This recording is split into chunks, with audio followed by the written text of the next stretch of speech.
Hi, everybody. Hey, we're working. I will always be watching the side to make sure the show is rolling properly. But hi, it's nice to be here. Welcome to House Sparks Mega Worldwide. Just right off the top, Chud is home. She is sleeping right above us right now. Summer and I are taking turns helicoptering over her to make sure that she is okay.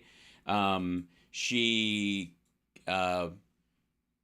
once we got out of the hospital with her, because she had a really bad attack. If you haven't, go back and watch the other stuff where I did they're little short shows because I just had to bail out.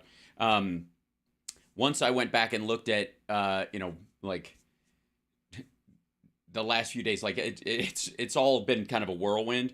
But this morning when I got the call during the morning show that we could come pick her up, and they were like, you could probably leave her here a couple more days, and maybe there's a thing. I'm like, nah, nah, nah. Do you need to hold her? No, but it'd be no. I'm gonna come get her. They're like, the only thing we're worried about is elevated heart rate, and cats get that when they're here at the hospital because they get nervous. I'm like, well, then I will come get her, and we will lower her heart rate together. And brought her home. As soon as I got her in the car, she was like, I opened the little cat carrier just to pet her and calm her as I was driving, and she was like, she was pushing her head out with more force than she has like moved in days, which is a really good sign. Like, she was like, I want out of this box. I want out of that place. I want back. Where is the world I left behind? And I, of course, had to hold her there, which was annoying to her because she can't crawl all over the inside of the car while she's an old lady. So anyways, got her home, brought her in, took her straight down to the box, basically, in case she had to go, set her near there and was doing one of these like stupid pet parent things where you're like, do you have to go pee-pee? Do you have to go poo-poos? Are you pee-pees and poo-poos? Do you need the pee-pees and poo-poos? I'm a grown man. Pee-pees and poo-poos, Chud? Are you okay? And she was like, why did you bring me down here? I peed all over that place. They brought me. I mean, what else is an animal hospital for but to evacuate your bowels and your bladder to the surprise and chagrin of the nursing staff? Especially when they're like, oh, you're just trying to, like, it's like a trick you learned off watching an octopus. And when I thought you weren't paying attention to those animal documentaries I watched, she was picking up a few tips here and there. So she apparently just was like, you know what? I'm going to leave you guys a gift. I'm not going to need to pee for days. And then so I brought her upstairs. I was like, maybe she wants to just rest or whatever. Put her on her couch in her little spot where she relaxes. Immediately went over to her food bowl and was like, the fuck? Excuse me. Hello. I was promised new kidney food for my old lady kidneys. I heard talk about it. You were talking about me. You thought I wasn't paying attention. I come home. The bowl is not full of yummy, scrumptious kidney food that will make me feel better and also be tasty and delicious. Where the fuck is it? And now Chud in the morning, she eats a little bit of wet food, but Chip eats most of it. She just licks the gravy kind of off of the wet food. She'll lick the top of it, eat a little bit, and then she goes back to bed, and he eats the rest. She gobbled this stuff down twice as much as I've seen her eat in a while. Ate the whole thing, then went to the couch and went, fuck you, and just passed out. And the good thing is, she's laying there, even when she's sleeping most of the time, she has a little bit of a wheezy breath. But because they gave her oxygen and all kinds of stuff like that, her breathing is as smooth as it's been in a while. We're keeping an eye on her, though, because if she aspirated any of the gunk that she was trying to dislodge yesterday, it could lead to pneumonia, and it comes on in a couple of days. So we're not 100% out of the woods yet, but I feel pretty good about her.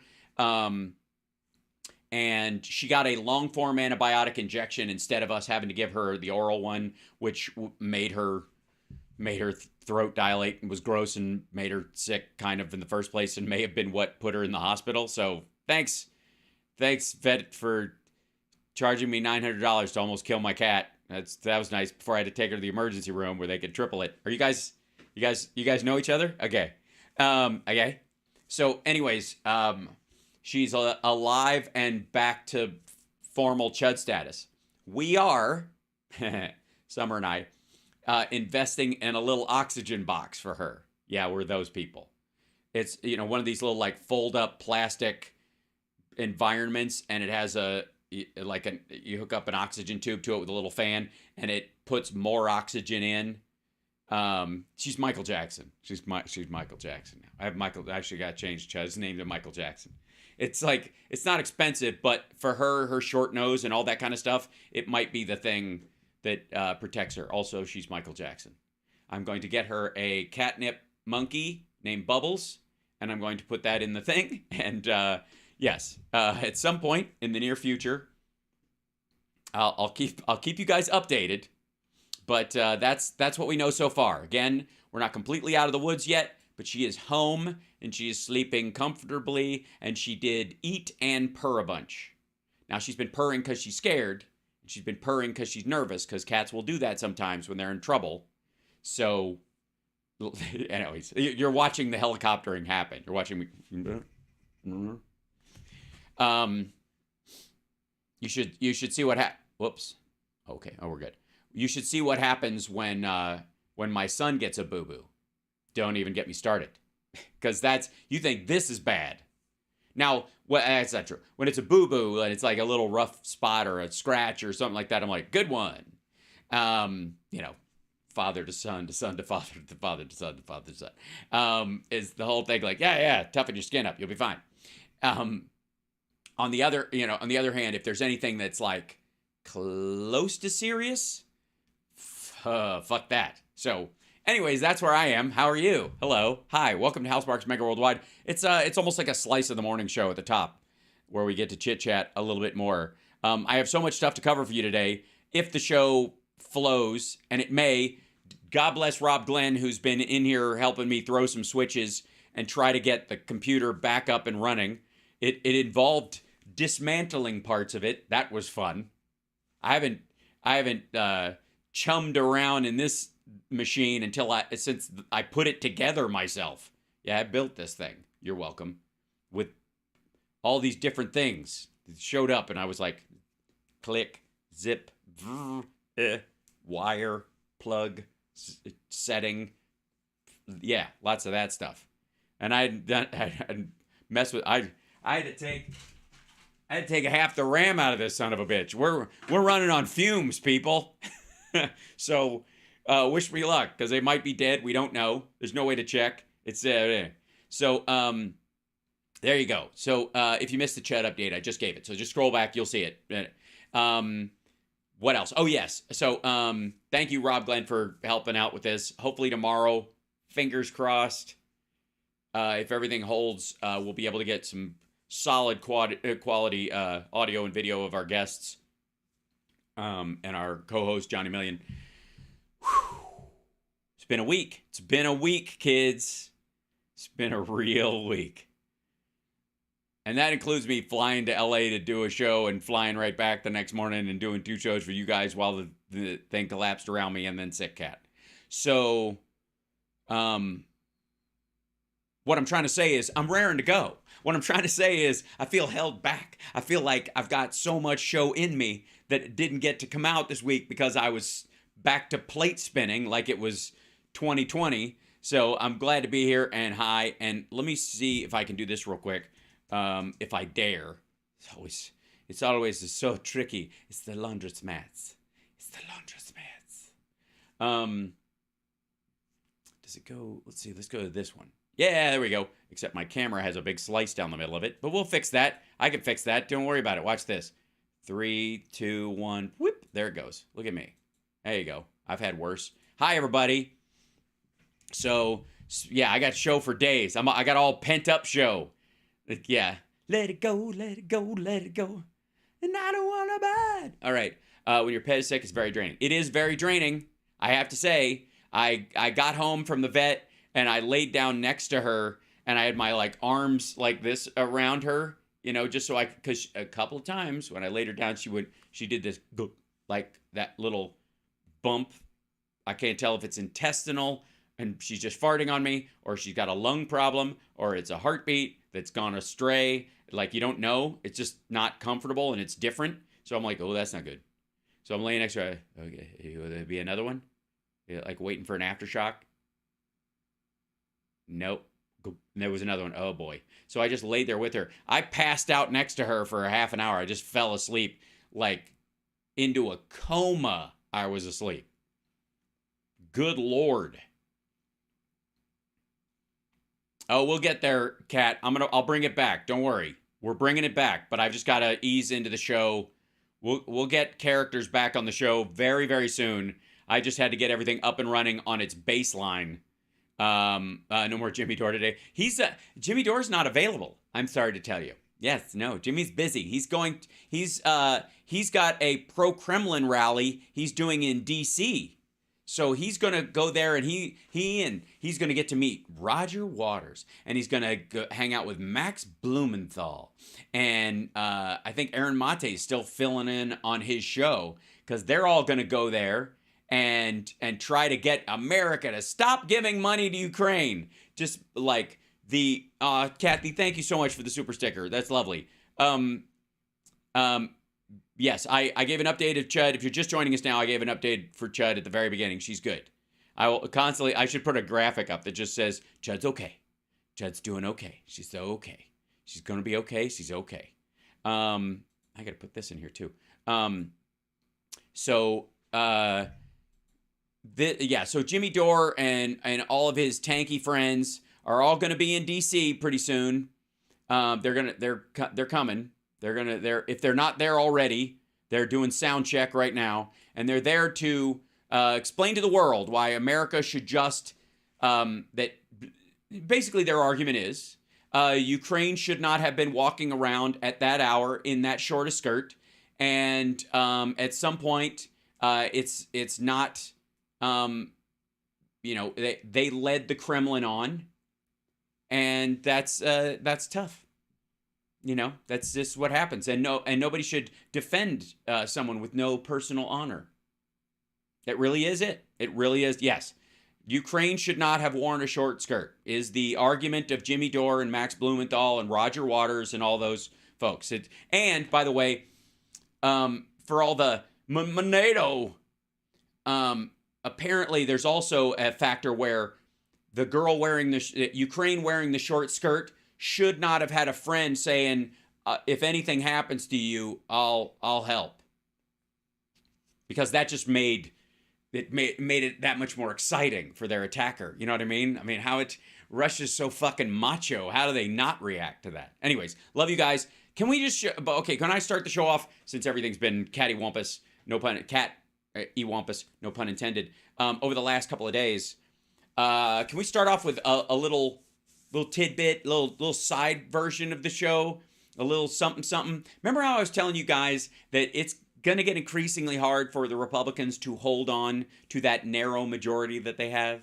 Remember how I told you there are a few of them that are looking down the barrel of either ethics problems or legal problems that might require them to step down in a place, by the way, that was, kind of purplish, not quite hard red. Somebody gets in there by playing all, either full MAGA or like George Santos did, or relatively normal Republican, and they beat out somebody else. Even though because they lean that way. And a Democrat could have taken the seat. Remember that? Remember when I was telling you, like, those things? Remember I'm telling you about those guys? Okay, let me introduce you to Andy, the guy with the last name that sounds like he should be a friend of Matt Gaetz. Andy Ogles. Representative Andy Ogles. Fuck, I gotta shrink this down a little bit so you guys can see it. Andy, here he is. Andy Ogles from Tennessee. Hey man, he went down there. He's from the same place I'm from, man.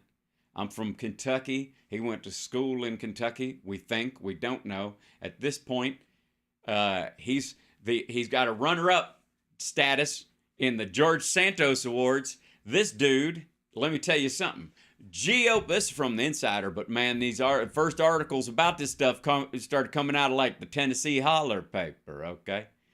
GOP Rep. Andy Ogles claimed to fight international sex crimes and be an economics expert. Like George Santos, his real resume tells another story. By the way, that's Chip Roy in the back. Chip, don't try to look at your phone and hide. You're hanging out with Andy, and Andy looks like He looks fun, man. He looks like a guy you could hang out with all fucking day long. Andy August claims he's a real estate magnate, policy expert, and a sex crime investigator. It's hey man, when somebody pretends to be that, that's like when somebody shows up at a crime scene and goes, I hear y'all found a body covered in duct tape and wrapped in plastic that you can only find at the A&P. How would I know that? I don't know. I'm just a bystander interested in what's going on here. What's all the lights about? Blood on my hands? I cut myself shaving my hands. Anyways, why are you arresting me? What do you mean I fit the profile? Okay. Much of the experience on Ogle's resume is overblown or embellished, Insider found.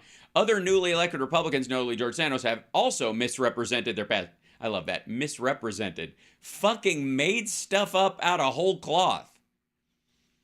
All right. During far-right Republican Andy Ogle's successful campaign for Congress last fall, he advertised himself as a successful entrepreneur, and a real estate investor, a tax policy expert, and the former leader of an international nonprofit rescuing sex trafficking victims by, luring them into hotel rooms and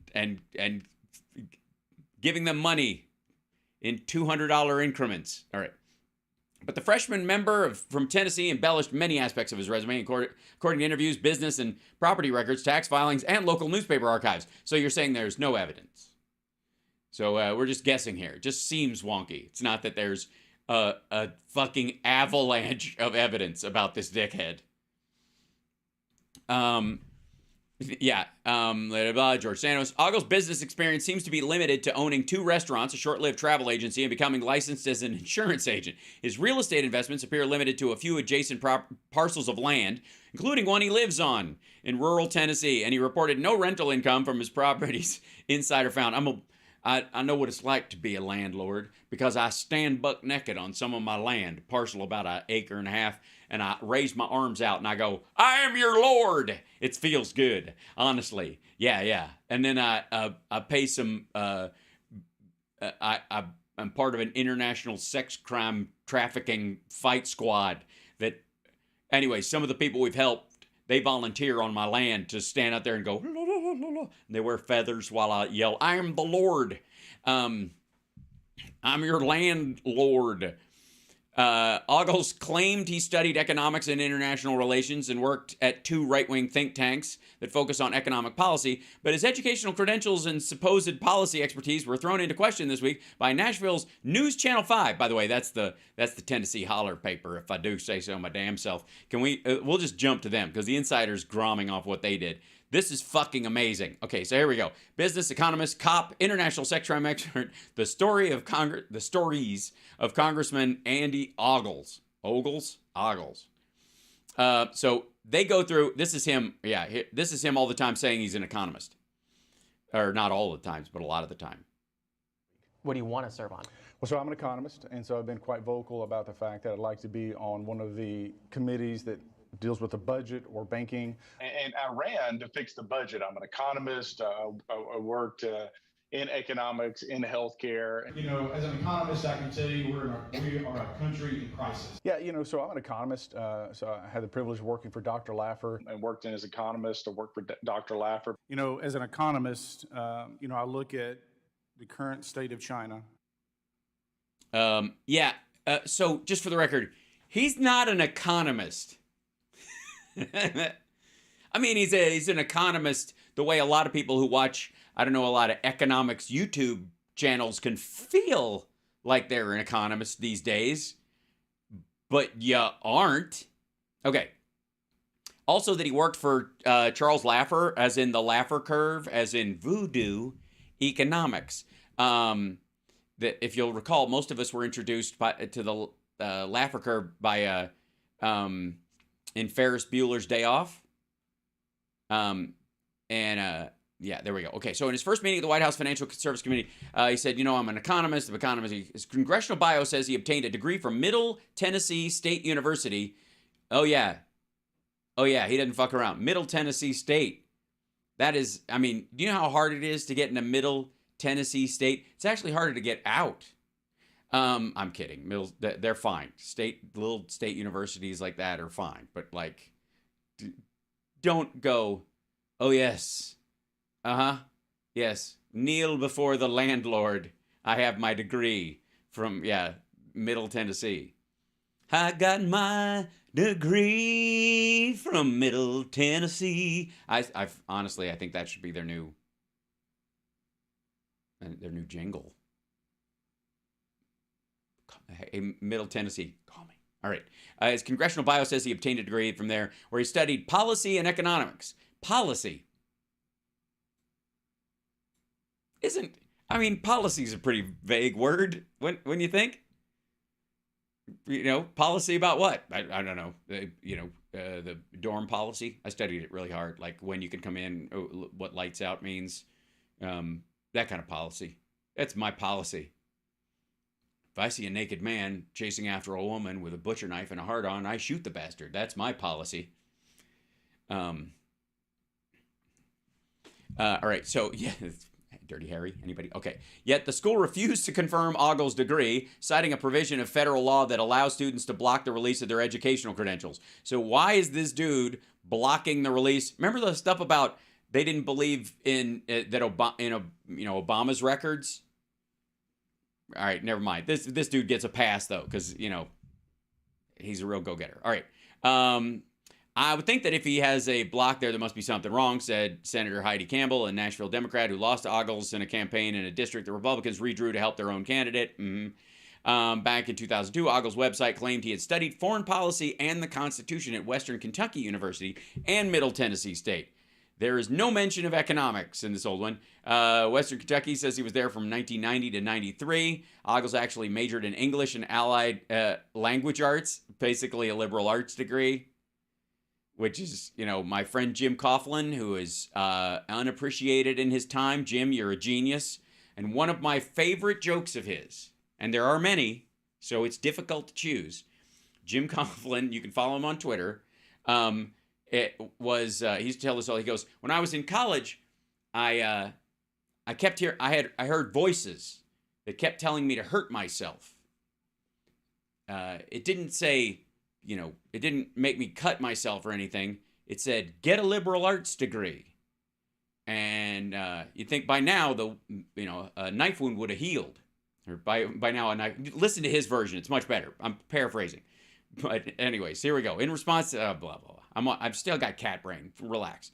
In response to Channel 5's questions, Ogles released an image of a diploma for a Bachelor of Science degree from Middle Tennessee in 2007 when he was 36. Murfreesboro, man. That's one last. Hey, man, Bachelor of Science. Look at that. But what we discovered next surprised the candidate Ogles defeated. Wow, oh my gosh, Campbell exclaimed. It was a resume from 2009, 2 years after he graduated from MTSU, where he listed a degree in international relations, well, because he met that French chick that one time, with minors in psychology and English. You could tell that from, I think, just his conversation skills. There it is. Yeah, that's his education area. Vanderbilt, Owen School of Management. Dartmouth, Tuck School of Business, Middle Tennessee University, International Relations, Bachelor of Science, minors in psychology. Is that Bachelors of Science to the evidence attainments of pertaining to the degree of the tape or the diploma on the 11th day? Okay, but community, but just Bachelor. It doesn't say Bachelor of Science in what on there. Should it? Or am I missing it? I never went to university. Or did I? Maybe I'm embellishing my resume. Maybe I'm just trying to appear naturally smart, so I'm hiding a master's in, it turns out I'm hiding a PhD, like a bastard. Klaatu Barada Nito. Thank you so much for the, you have a $7 dog too? Oh, man. Sorry. Thank you for the super chat. To appreciate that. Don't forget to subscribe, thumbs up, all that kind of stuff. I keep forgetting to say these things, but bless you guys. You guys know it. The mods will tell you, subscribe, and they mean it. Give a thumbs up. Help the show. It's easy. See, you're sitting right there. Subscribe to the goddamn show. It's all right. I'm not going to come looking for... don't click the notification bell. Don't do it. Unless you want to. But don't do it. I'm not telling you to do it. That's up to you. But these other people are like, I would like to track when I want you to know when I'm online and ping you, so I can ping you everywhere. I'm not going to ping people. No, I refuse to do it. Anyways, here we go. Likewise, he detailed the same information on a form for a background check in his own writing with no mention of economics. There you go. I mean, that looks to me like somebody who doesn't have any background in economics. And then they followed up, what does it say about his claims? She's like, I'm not surprised. He's full of shit. There's the Laffer Center. He said he worked for Arthur Laffer, or the supply side economics thing. And he says he once worked his LinkedIn resume. Oh, you can't spike your LinkedIn. That's the Tinder of the job market. That's not right. The executive director, that's like saying doesn't have herpes on your Tinder thing. As executive director for the Laffer Center, not as an economist. That job appears to have been an administrative position. A search of the center's website shows no economic reports authored by Ogles. Okay, so he leveraged in to be one of he bought himself in. Executive director. You can buy yourself in. That you buy yourself a label. Yeah, you can climb a natural ladder, or you can install artificial rungs to give yourself an extra step. And that's what that is. 2018, he was there for 1 year because it's membership only. Dedicated to preserving and promoting the core tenets of supply side economics. Okay. Claims that while working at the Laffer Center diligently, day and night, Andy became a nationally recognized expert on tax policy and healthcare, having been featured in numerous publications, including the Wall Street Journal and Investors Business Daily. But a search of those sites shows only 3 columns he wrote, in 2 cases with another person, where he was a lobbyist for the Conservative Americans for Prosperity Group, which is, by the way, probably who hooked him up with the Laffer, faux diploma, whatever, the faux position. Nothing independently citing him as an expert. All 3 were published before he went to work at the Laffer Center. Right, because they were like, hey, you can buy like this. If you want to stack your resume, it's like 10 grand and they'll say you're an executive director. Really? Yeah. Might be a bit more credible. Ogles, so he's former member of law enforcement also. This dickhead. During the GOP debate, the candidate prefaced one answer as a former member of law enforcement, worked in international sex crimes, specifically child trafficking. It worked. That's a Freudian slip, don't you think? Worked in international sex crimes. Yikes. Yeah. So, in another form, he claimed, my midlife crisis, I went into law enforcement. I worked in human trafficking. It worked against right?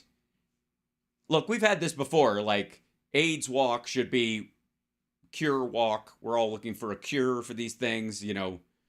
Nobody's really walking for breast cancer. Nobody's, you're walking to end homelessness, not to make people homeless. It's a weird turn of phrase that caught on and shortens. It's a walk. What's it for? AIDS. We'll call it AIDS walk. I get it, but it's still weird. It sounds like you're on the side of the disease. I get it. And this is from somebody who did every AIDS walk in the country, and all but 3 of them twice. So, and those were just the little small ones. It was just a timing thing. That said, this dude keeps saying, I worked in human trafficking. I worked in international sex crimes. Certainly on, or against, if you're really, that doesn't bother anybody? Yeah, walk towards cancer. It makes no fucking sense. Right. Sentence structure. Yeah, try for it. Maybe, here's go. Interviewed on C-SPAN after he took office, Ogles spoke about human trafficking and other over the southern border, claiming, this is from firsthand experience of someone who worked in that space. I turned gray because of it, meaning his hair turned gray. This is from, so you're saying being a human trafficker is very stressful? You wouldn't recommend it to people because they would, honest to God, is this motherfucker not just digging a hole? We're going to find out he really, as a I worked in cartels. I worked for the DEA I was the guy in charge of meth. You mean fighting meth? Not so much. Using some, but yeah. Thank you for the Chud Fund, Jess. Love you guys. Appreciate it. Again, on the night of the State of the Union, he told C-SPAN, you know, part of my career, I worked in human trafficking. What the fuck is with this guy? There's his oath of office. He was sworn in as a volunteer reserve deputy with the Williamson County Sheriff's Office in July 2009. Again, this is one of those things where you can...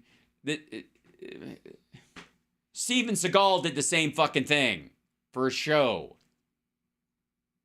You can, in the South, if you know anybody and you're a weekend warrior type, you can sign up to get deputized. They'll never call you up.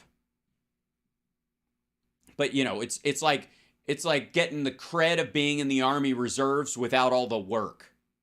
Now some people who get deputized take it very fucking seriously, and they do work, and they do rotate through and that kind of stuff. But a bunch of people, I'm telling you, throughout the South, use that as like the Herschel Walker badges. That's exactly the same shit as Herschel Walker. They gave me this badge, and now I run the place. I'm International Man of Mystery badge. Records show he lost that position 2 years later for not meeting minimum standards, making no progress in field training, and failure to attend required meetings. Right. Because he wasn't serious about it, he just did it for the fucking badge. Then, Reserve Deputy Commissioner, there he goes, that's his revocation. There's nothing in Mr. Ogle's training or personnel file that indicates he had any involvement in international sex trafficking in his capacity as a reserve deputy. On his own, as a hobby, though, Ogles did some work in 2011 for Abolish International, a nonprofit founded by gospel artist Natalie Grant. His congressional website claims Ogles, a chief operating officer, was responsible for overseeing operations and investments in 12 countries. She would send him down there to check out just how bad the sex trafficking was up close. This dude's creeping me out. Yeah. I began volunteering my time. I ended up becoming a chief operating officer. I was just one of those. I really didn't intend to set out to be so heavily involved in the fight against human trafficking. It just kind of occurred. Privately, people associated with the group dispute Ogle's characterization of his role, although they were reluctant to get into a war of words with a member of Congress. In fact, the group's tax returns show Ogles held a part-time position that paid him a grand total of $4,000.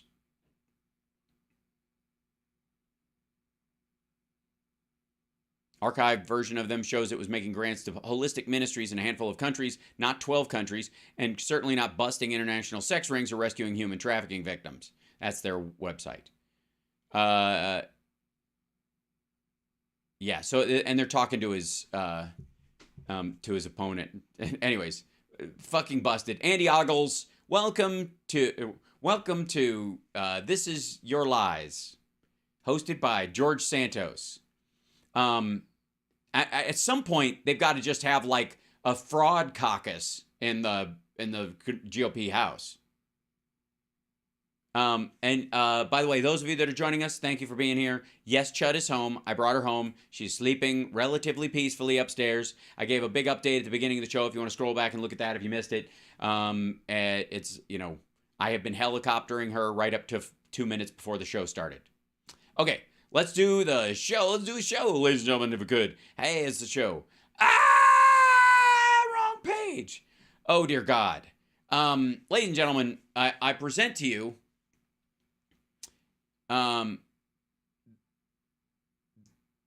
there's a guy on Eric Bolling. We've talked to him about many times as Captain Marzipan, as the man who is not afraid to liquefy packing peanuts and have them injected into his cheeks and jaw and forehead and eyelids and anywhere else. I am of the impression that Kimberly Guilfoyle is actually Eric Bolling's drag character at this point. Kimberly Tinfoil. That's we'll work with that one. Yeah. Just for reference, she recently posted a thing about like she can't recognize Gavin Newsom anymore. If I may. With Gavin, there you go. Let's say a page where I put out images. Let's find a picture of where's Kimberly? Is she like a timely, yeah. This is at a certain point, I almost have to call bullshit on it being the same person. Like, we all change with time, but good. I mean, considering how much the QAnon folks talk about, like, oh my God, that's a clone. They don't even look alike. They're not even fucking trying. Like, Kimberly Guilfoyle seems like a prime frigging example. There they are together back in the day. And now she says she can't recognize him. I would like to say, there's, hold on. There's, right here. This is, that's Gavin then. And this is here. Hold on. Whoop, let's scroll it. There's Gavin now. There's then, there's now. I think he's wearing the same fucking shirt. I don't recognize him because I was looking at every other man in the room the rest of the time. Yeah, I mean, he's grayer, but he's the same dude. However, this is, by the way, oh dear, wish us luck. My response to Gavin Newsom. Watch. She's doing this, of course, live, standing in the waters off of Miami Island, I suppose. Why are you in the water? Hi, I'm Kimberly Guilfoyle, sea monster.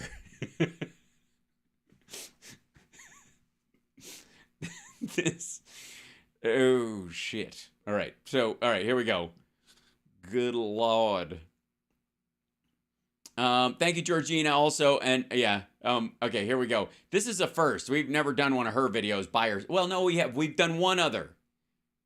But this is for, well, I gotta see what this is her response to Gavin Newsom. By the way, full disclosure, I do not currently have Gavin Newsom's cell phone number, but I used to a long time ago when he was mayor of San Francisco, because I marched with him from Harvey Milk Square to the Supreme Court building in San Francisco for gay marriage.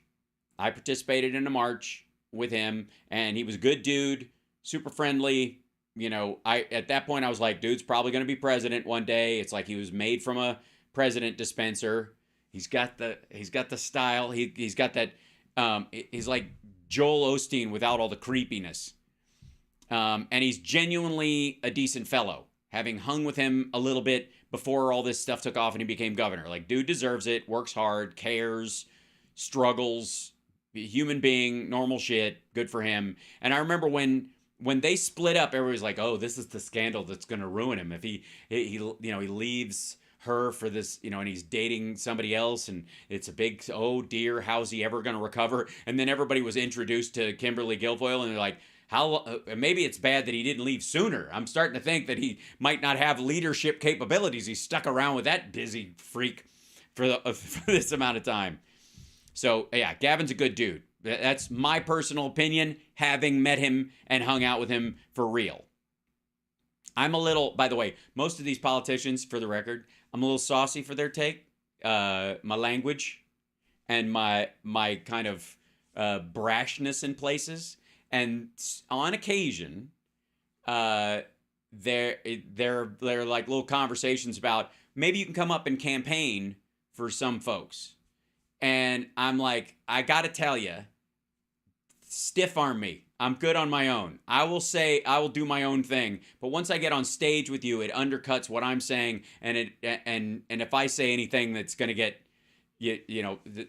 like it's gonna rattle some cages, you should be able to distance yourself from that. Trust me. Just watch my show and you'll get some good ideas. That's good enough. I'm a one-man think tank. Thanks for watching. Hey everyone, Kimberly Guilfoyle here, and welcome. Did she mispronounce her own name? Guilfoyle? Welcome to my Rumble channel, where Thank you for my Rumble channel. I'm here to have. This is my Rumble channel. It's very difficult to have a Rumble channel. facts come first and where news is done right. But the camera is off center and we have to fix it on the fly, even though there are no other angles and we don't know what happened.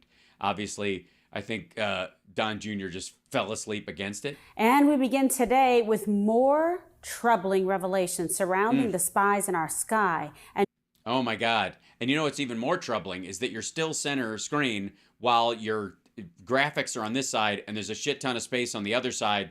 And you obviously did this in post, so someone hates you. Your editor hates you. I'm just saying. Joe Biden's never-ending weakness on the world stage. It just doesn't end with his whole like kicking Russia's ass and teabagging China and it's never ending. And according to CBS News, the U.S. military was tracking the Chinese spy balloon for nearly a week before it entered U.S. airspace. And of course... Well, again, which one are we talking about of the four? She means the second one, I think, maybe, possibly. It's hard to tell. But the primary one being is, we don't expect it to come this way. We're tracking a lot of shit. Track everything. Up to a certain point. This explosive report only raises more questions about why the military... About why Donald Trump never saw a single one of these things. Like the Chinese invented balloons after January 6th, they had no choice. Military would be tracking the spy balloon. Let it enter airspace and then let it travel across the country for days. Why was there so much reluctance to take out this spy balloon the second it entered U.S. airspace? Gee, it's a tough one. I'm gonna go with it's these things happen and it's a new discovery, and so what's the process for it landing on someone or somebody's property and them claiming it, what it actually was. Because the Chinese weren't claiming it up to that point either. And meanwhile, China is threatening, quote, countermeasures against the U.S. agencies who... Oh dear, where's my pacifier? Countermeasures. They're going to pop our balloons as well. Quick, everyone. You're going to have your birthday parties indoors now. Quick, get thee to Clipper Skateland. Shot down the spy balloon. You can't make this up. Yes, you can. That's not even...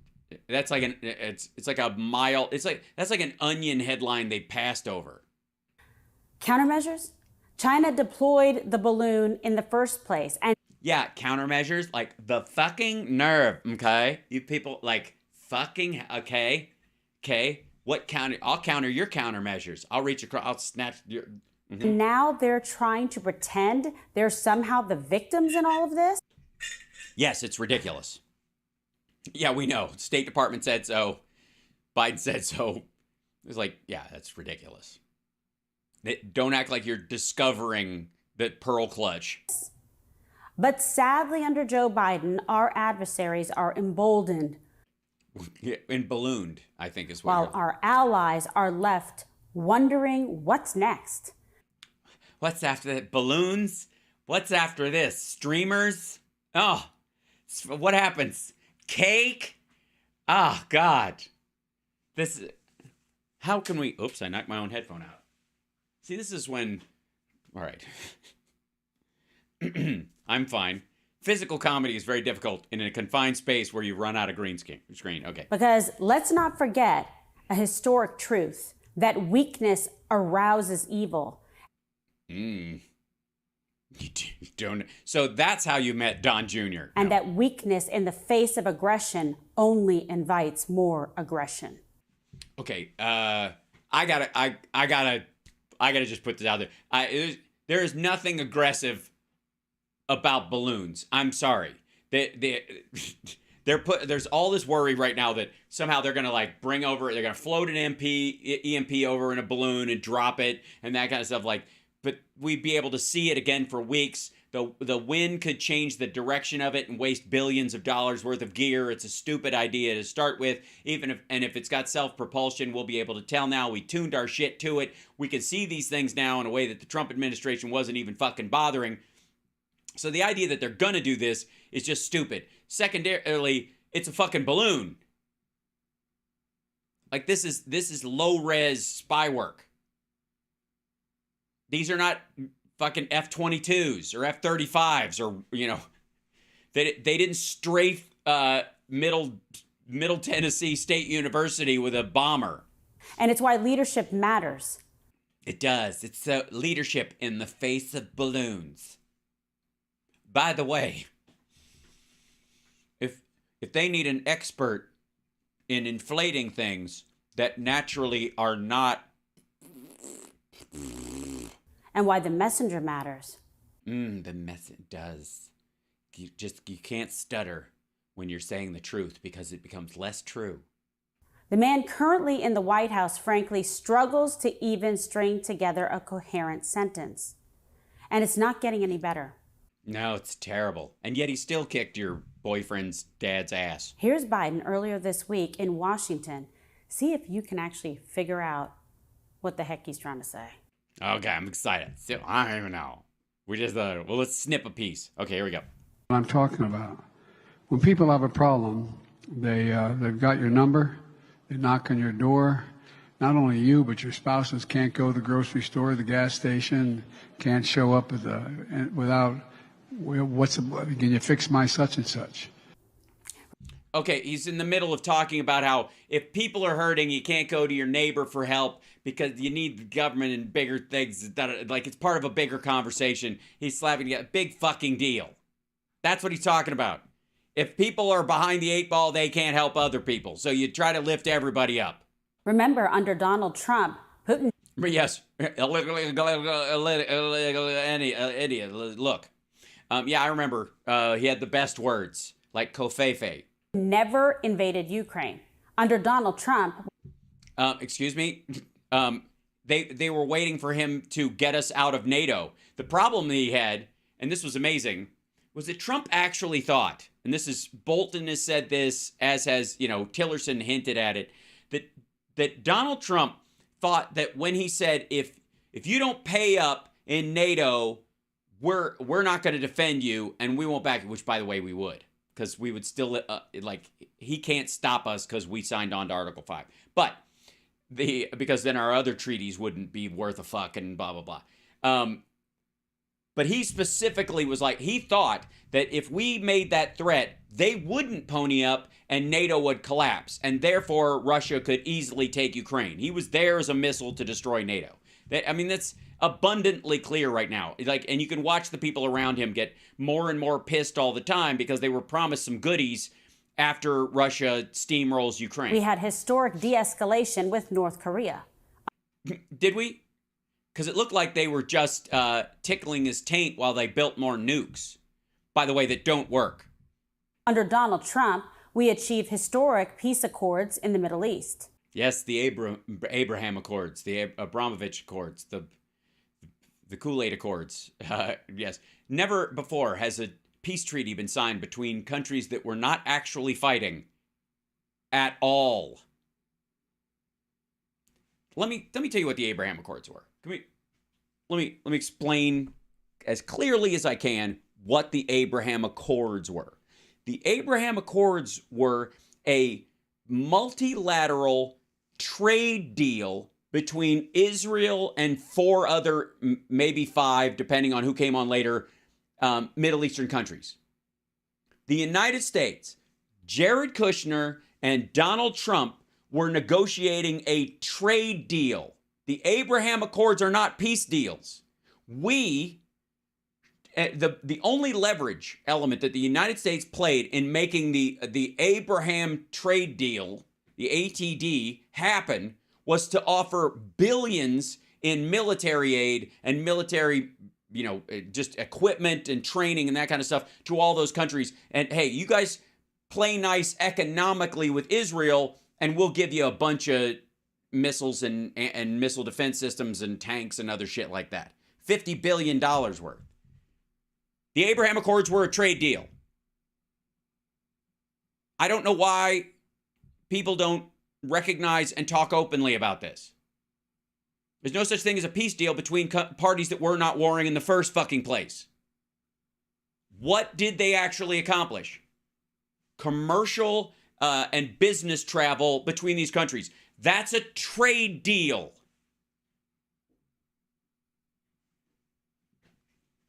Please, everyone, anytime someone brings up the Abraham Accords, go, it's a trade deal. It's not a peace deal, it's a trade deal.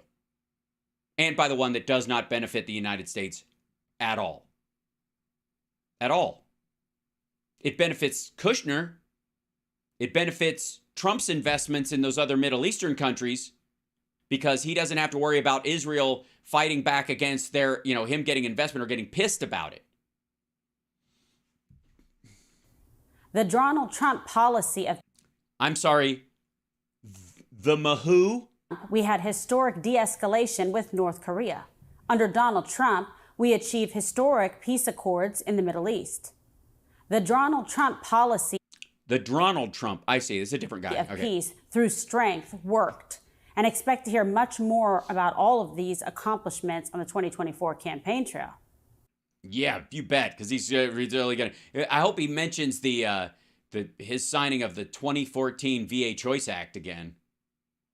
Because, nothing really shows leadership, strength, courage, and moral fortitude like taking credit for benefits for veterans that other people got. Which, of course, brings us to another major story, as former South Carolina Governor and UN Ambassador Nikki Haley officially announced her 2024 presidential campaign. That bitch. Some people look at America and see vulnerability. The socialist left sees an opportunity to rewrite history. China and Russia are on the march. Apparently, Biden's a leader of China. He's waving and Xi Jinping are waving, so they wave together. They're both wavers. All think we can be bullied, kicked around. You should know this about me. I don't put up with bullies. And when you kick back, it hurts them more if you're wearing heels.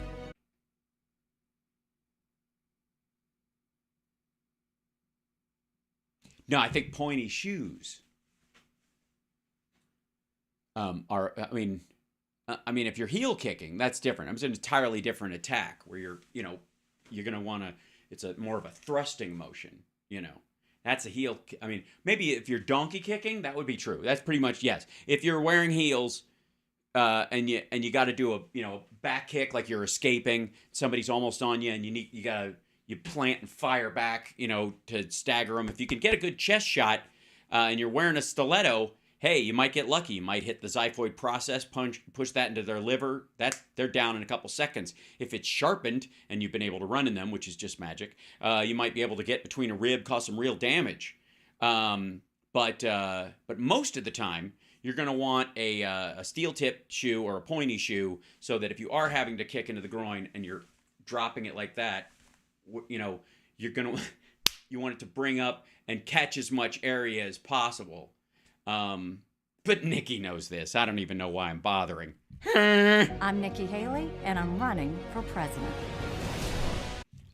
I'm Nikki Haley, and I'm here to make an enemy of Donald Trump's followers. Of course, Haley will have a lot to answer for. Oh, yes. Disgusting, disgusting. First of all, how dare she run against Donald Trump? She said repeatedly she wouldn't run in 2024 if Donald Trump was in the race. So what changed? Donald Trump's not really in the race. He announced and then just started golfing. He's dicking around. He's embarrassing himself. He ended up sitting down with Kanye West and Nick Fuentes like 2 weeks after he announced he was running for fucking president. That's what happened.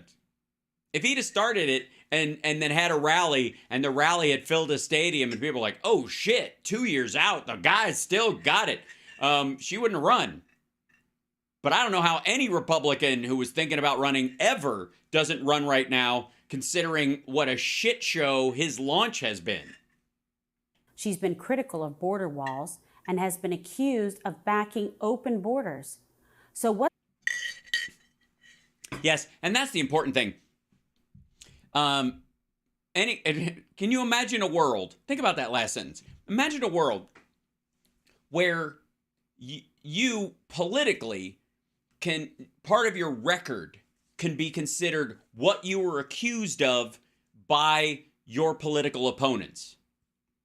Not what you were guilty of, not what you actually did, not what you said, but anything they say about you, that's part of your record now that you have to answer for. You have to answer for what people make up about you. Not that I'm defending Nikki Haley, but this is more about Kimberly Guilfoyle's, like, we're 3 sentences into her shitting on Nikki Haley, and that's her anchor. What's her stance on immigration these days? Probably comprehensive immigration reform by the time they get around to it. And in the past, Or she's hoping that Biden will get it passed before she gets into office so she can either bitch about it or tack Republican stuff on top of it and claim victory on the Republican side of things. I'm just telling you what they're all going to do. supported Paul Ryan's plan for entitlement reform. Does she support cuts to Social Security? And like Rick Scott and everybody else. Medicare? These are just a few of the tough questions she can expect to face through primary voters. Yeah, guess what? Trump's going to get the same fucking questions if he ever shows up for any of the debates, which I doubt. I'm just saying. No. Because now more than ever, voters are demanding that their elected leaders actually focus on the issues that matter most, like protecting public safety, protecting property, and protection of our borders. I don't think you want a president. I think you want a dog. But it's these issues that Democrats are the least concerned with and why the stakes could not be higher. Whether it's Joe Biden. We're the least concerned with. Okay, well, at least she's admitting we're concerned with them. Maybe that's progress. I don't know how long the list in her head is. Let's just give her benefit of the doubt. She thinks these are the least of our concerns. And yeah, these are the least of our concerns. On a list of 10, in the top 10, they're number 10, and 9 and 7 and 8, maybe 7. We'll rotate around this. Obviously, circus peanuts being readily available in markets all across the country is a constant one. That always holds on to number 8 for me. But it's like 100 because it's a million concerns. A lot of things you were concerned about. Or Gavin Newsom. Uh-oh. Or whoever else. Democrats in 2024 are going to have so much to answer for. Yes, they are. How dare they bring down unemployment this much? How dare they stabilize the economy and bring it in with a soft landing post-COVID? How dare they actually have an infrastructure bill passed? How dare they remove lead pipes from it? How dare they back Ukraine against Russia when Russia's really the good guys and Ukraine shouldn't have been wearing that short skirt? How dare they collapse the tech sector in China in one fell swoop? And so many failures to try and make sense of and explain. Well, if it's a failure, you don't have to make sense of it. It should be overt and obvious. If you have to explain that it's a failure, then it probably is a success. It's just not, you didn't think of it, so they succeeded in doing something. Never mind. And Gavin Newsom is now taking a shot at yours truly, claiming I fell prey to the culture at my former employer. Yeah, I think he's being nice to you. Because, if I may,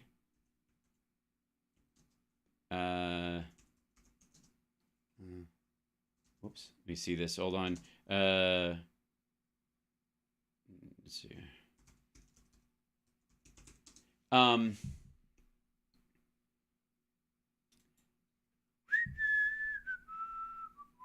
yeah, you should be so lucky if all he's talking about is that she became right-wing because she hung out at Fox. Because how she left Fox is sort of the bigger story. For those of you that don't know, Kimberly Guilfoyle's sexual harassment allegations get even darker, including, according to a new report, making her Fox News assistant massage her bare thighs. And BEAR.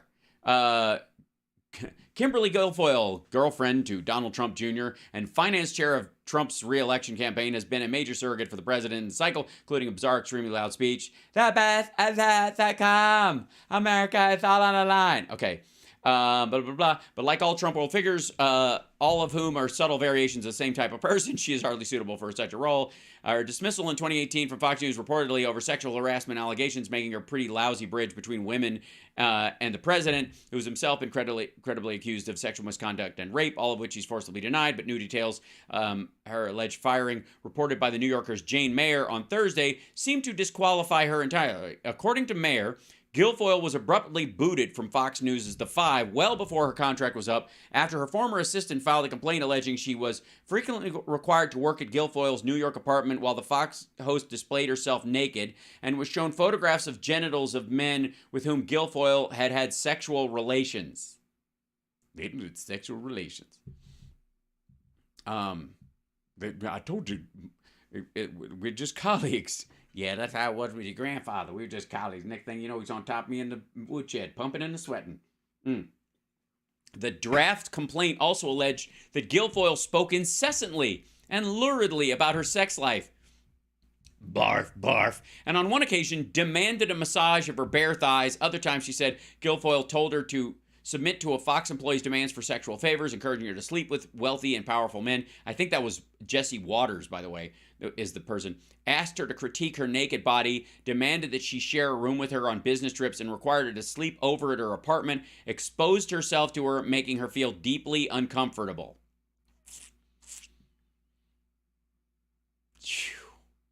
When the network began looking into the allegations in 2017 as part of its broader internal inquiry into sexual misconduct, Mayer reported Guilfoyle offered her assistant money to keep quiet and threatened her with retaliation if she spoke up. Good people. That's why the Flashpoint people love her. The former assistant, who was not identified in the New Yorker's report, was eventually paid more than $4 million by Fox News over the matter, and Guilfoyle was sacked. Guilfoyle, who denied the allegations to the New Yorker through a statement, found a soft place to land on the Team Trump, of course. Blah, blah, blah. Okay, anyways, there we go. So that's that whole... him saying that she just turned right-wing because she was hanging out at Fox is in many ways like he's being nice. But let me ask all of you, Yes, let me ask all of you. That's the kind of Freudian slip we'd expect from Kimberly Guilfoyle. Run that by me again. Run that by me again. That's the greatest thing since Space Force, not since the Ass Force. taking a shot at yours truly, claiming I fell prey to the culture at my former employer. But let me ask all of you. Yes, let me ask all of you. I think I'd rather you not, ma'am. Thank you. I'm not here to yuck anybody's yum. There are plenty of ass people out there. I'm not one of them. I think it's one of the things that everybody has, and I'm sort of particular. I like my sexual parts to be less generic. That's why I'm not into elbows or knees either. Feet, not. Yeah. See those all the time. Those exist. Yeah. Ass, is it? Okay. Mm-hmm. Do you see me as someone led by others? I've been a conservative, proudly, since I could first vote at 18 years of age. Yeah, that's not what Trump world is about. It's not about conservatism. It's effectively like 8-bit monarchy. I didn't change. He did. Oh my God. He started to care about people and it fucking grossed me out. I was like at one point he wouldn't even spit in my mouth anymore. And I'm like, what has happened to you? And frankly, the policies of the failed left are on full display in California. And let's just be honest. You mean where they went from like the 8th biggest economy in the world to the 7th? Gavin has always wanted to be president. But the far left lunacy of California. But yeah, so have I. I mean, it's on my constant lateral list with astronaut comedian and comedian astronaut, depending on which job I had first. I was 6 at the time. California is what he and so many others want to bring to the rest of the country. Wealth, prosperity, and industry. And it's why the America First agenda is so important, and why free speech and free and independent voices are so important. Like my show. Right. This is like that. just his just the fact that California is a state is an attempt to deny me, Kimberly Guilfoyle, my own free. That's why I'm on Rumble. Because it doesn't matter how good the policy is if you can't get the message out.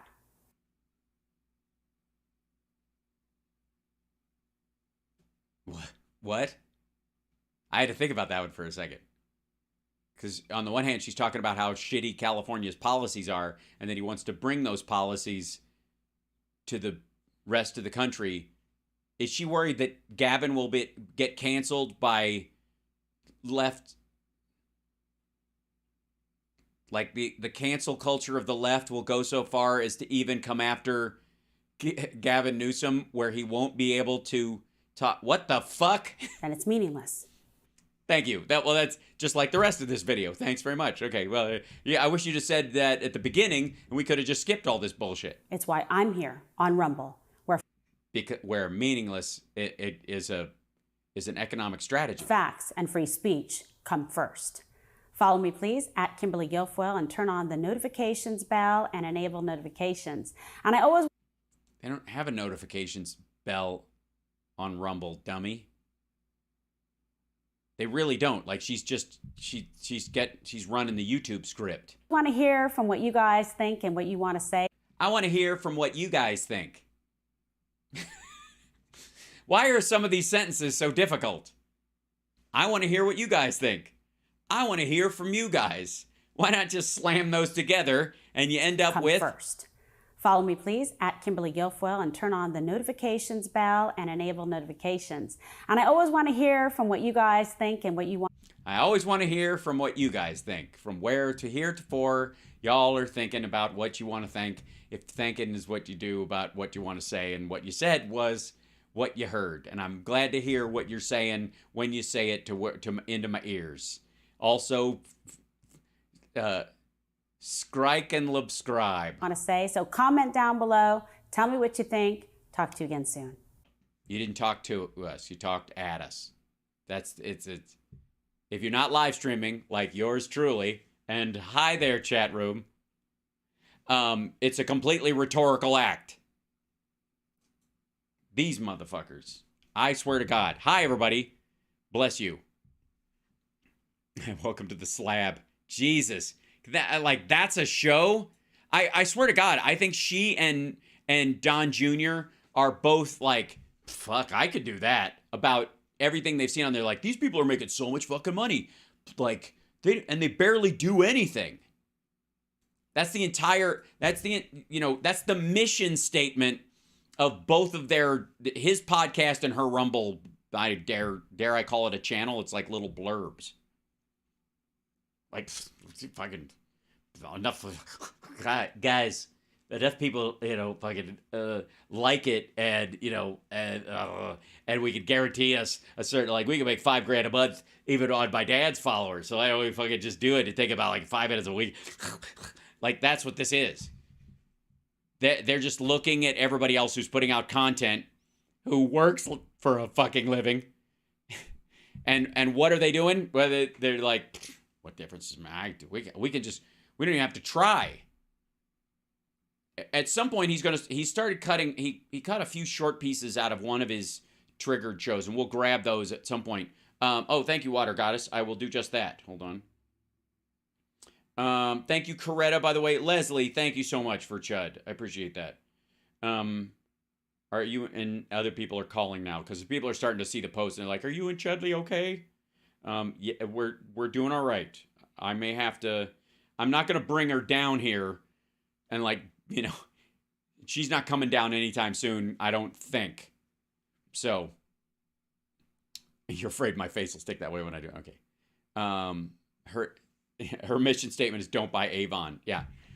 Yes, random chat hugs. Love you guys. Fantastic. Here we go. All right, next clip, because I get backed up. There's so much stuff to cover. Christ almighty. All right. This is it. So one of the things we hear a lot, and we hear it a lot, is the Biden crime family. Biden crime. So Biden, for those of you that are just joining us from outer space, Welcome to House Sparks Mega Worldwide. And the story so far, I've got to explain it to you. Respond. Apparently, the President of the United States in the year 2023 is a complete dunderhead, asshole, can't form a sentence, can't think past the end of his nose spot. He can't, it's amazing if he doesn't bump into the walls. And yet, at the same time, he runs an international crime ring. It's not possible. Don't know how he can do it. It's amazing.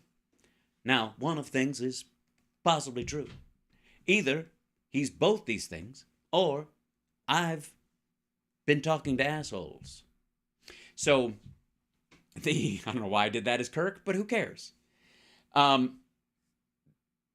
has been, the Hunter Biden laptop bullshit has been around for almost 3 fucking years now. 3 years! 3.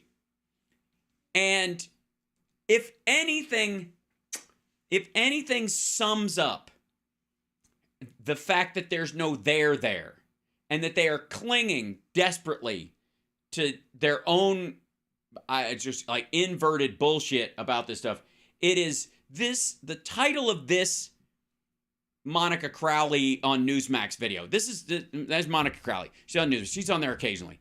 Biden family bombshell. All right. Well, this should suck. I mean, bombshell. What does a bombshell do? Well, first of all, bombshell is always funny to me because it's not the shell you have to worry about.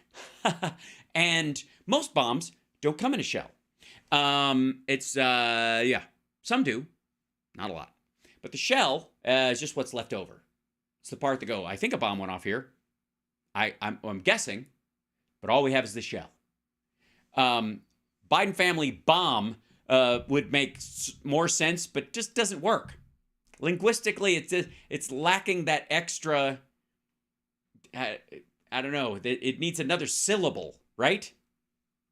It needs the Biden family ba-boom. It's got to have a ba-bang bang boom. It's got a ba-da boom, big ba-da boom. It needs something besides bombshell, right? Okay, the legend of Hunter's laptop. There once was a laptop found on the old frontier. Hey, he smoked crack cocaine and fell asleep, I hear. He'd smoke in the bathtub, hang around in an underpants as he wore a crown. And he had a little funny little vest and he sang a song about China deals in it. All right. Anyways, the legend of Hunter Biden's laptop. Yes, I once, according to some of the QAnon posts I've looked at, Hunter Biden's laptop once shot a man for snoring too loud. So this is the title of this one. This look at the picture. I think this is important. Look at the picture. Is it the woman? Is it the thing? Look how happy he is, and that's his brother. And look at this, a big, I guess that's an Iraqi flag. And Biden family bombshell. This is terrible. Whatever it is going to wreck the Biden family. It's going to leave them, it's going to bomb them out and leave them a shell of their former self. And then, that's what we're promised. Again, with this picture. And the title is beautiful. Look at that. Look, please just take a moment. If you join me, come here, God damn it. It's been 3 fucking years. And by the way, this doesn't even include the fucking 8 years he was vice president, when apparently these motherfuckers were like, who's this broke son of a bitch as the VP? He's got, we need a powerful businessman with some real monetary skills. We need a dude who really could run an international crime ring. Fuck that, this Biden, like, low-res dude. We don't know the extent of corruption in the Biden family. Well, maybe because there isn't any. Maybe there is no extent, you fucking dolts. And secondly, oh God, Monica Crowley and Sebastian Gorka call out the corruption in the Biden family. Do they? Do they stand on a mountaintop and go, Drago! All right. The new FCC nominee defends Newsmax at their confirmation hearing, and more on Newsmax, Spicer and Company. Okay. So this is Monica. I don't know what the fuck.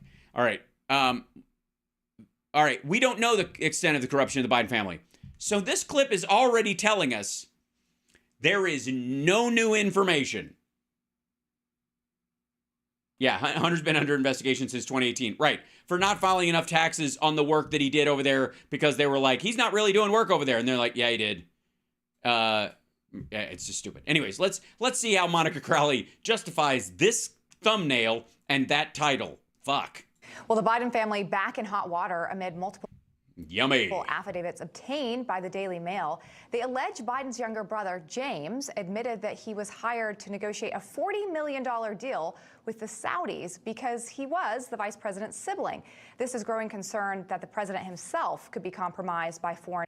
All right. Look. This is the hardest thing for the Trump world to grasp because Trump's name isn't worth shit.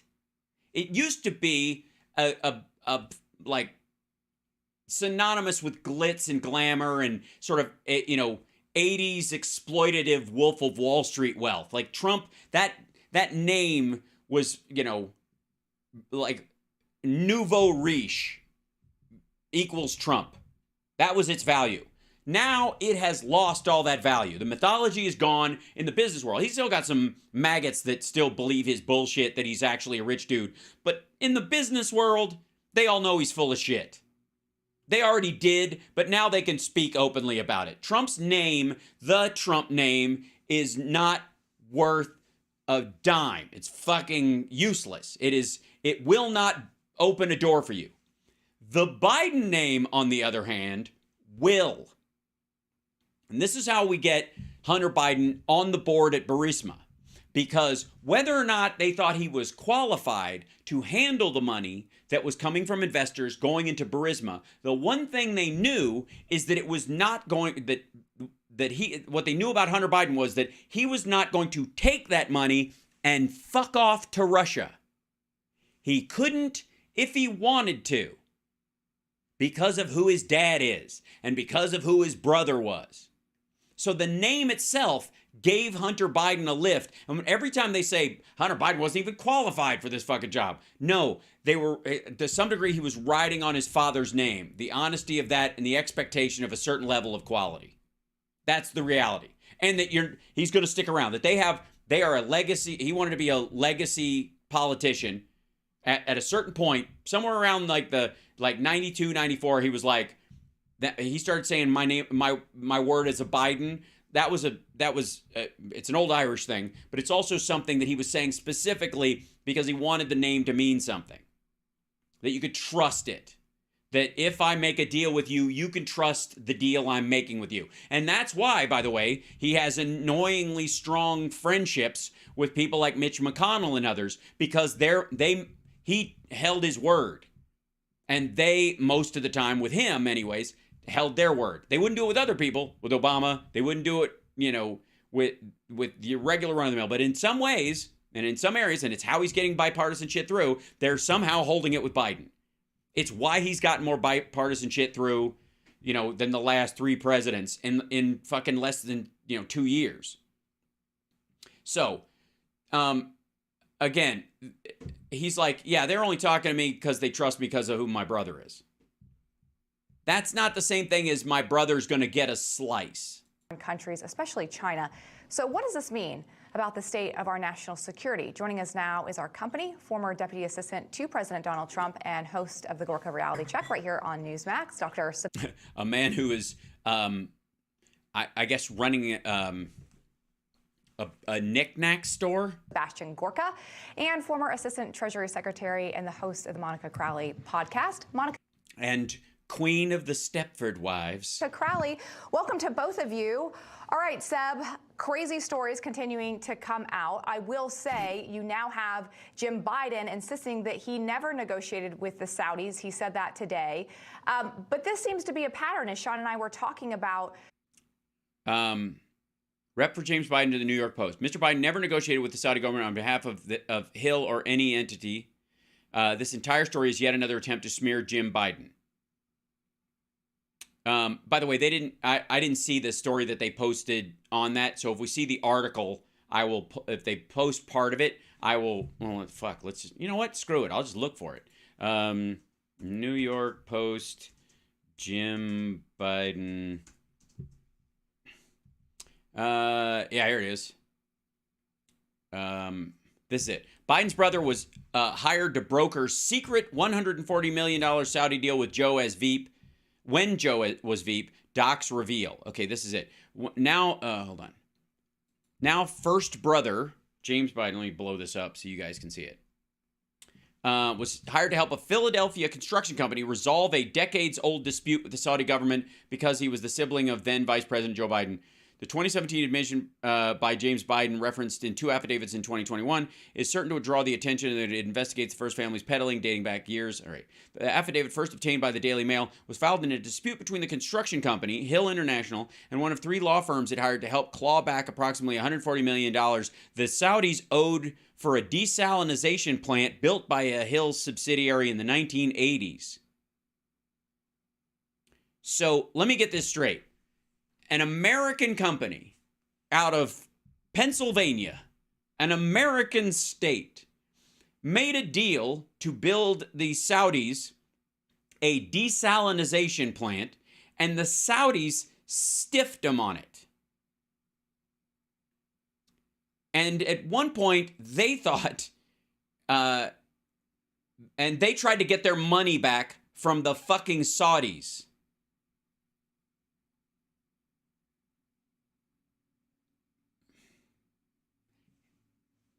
How many of you thought when this article, if we look at the title of this, was hired to broker secret $140 million Saudi deal?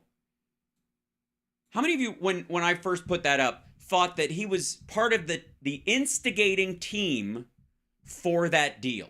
If you read this, you would assume there was no deal and company wanted to make deal. So they hired James Biden to help them make deal with the Saudis where there was not a deal before. Isn't that what you would get from that headline? Wouldn't that seem like that's where the New York Post is trying to lead you? Is it? It's not just me? Okay.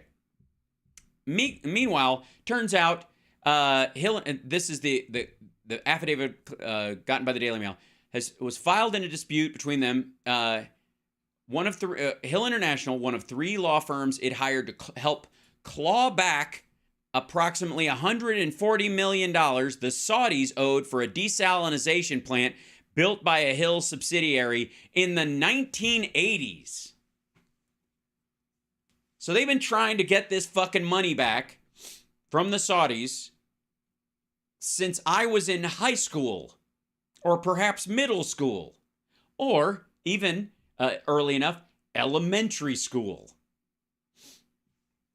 That firm, Langford & Reed, claims that Hill International also hired James Biden, now 73, in 2011 to negotiate a secret deal with the Saudis to settle the dispute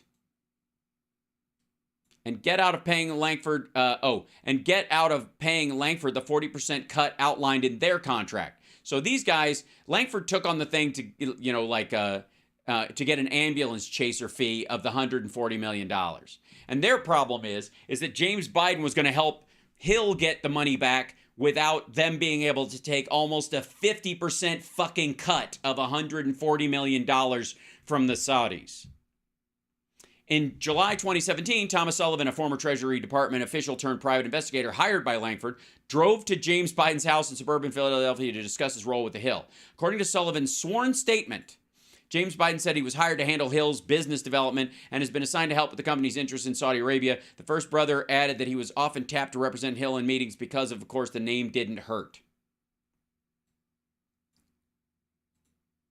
James Biden also told Sullivan he had attended a February 2012 meeting with Saudi officials at which Hill would receive final payment for the desalination plant. Biden added that he had attended the meeting because of his position and relationship with his older brother, then Barack Obama's number 2. According to the president's sibling, Hill's payment for its subsidiaries' work would be made in both cash and a very large amount of future business.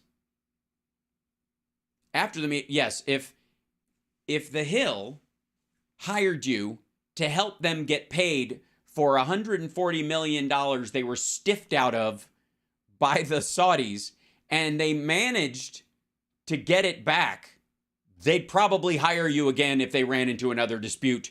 I'm guessing, regardless of who the fuck your brother is. Why did the Republicans hate success so much?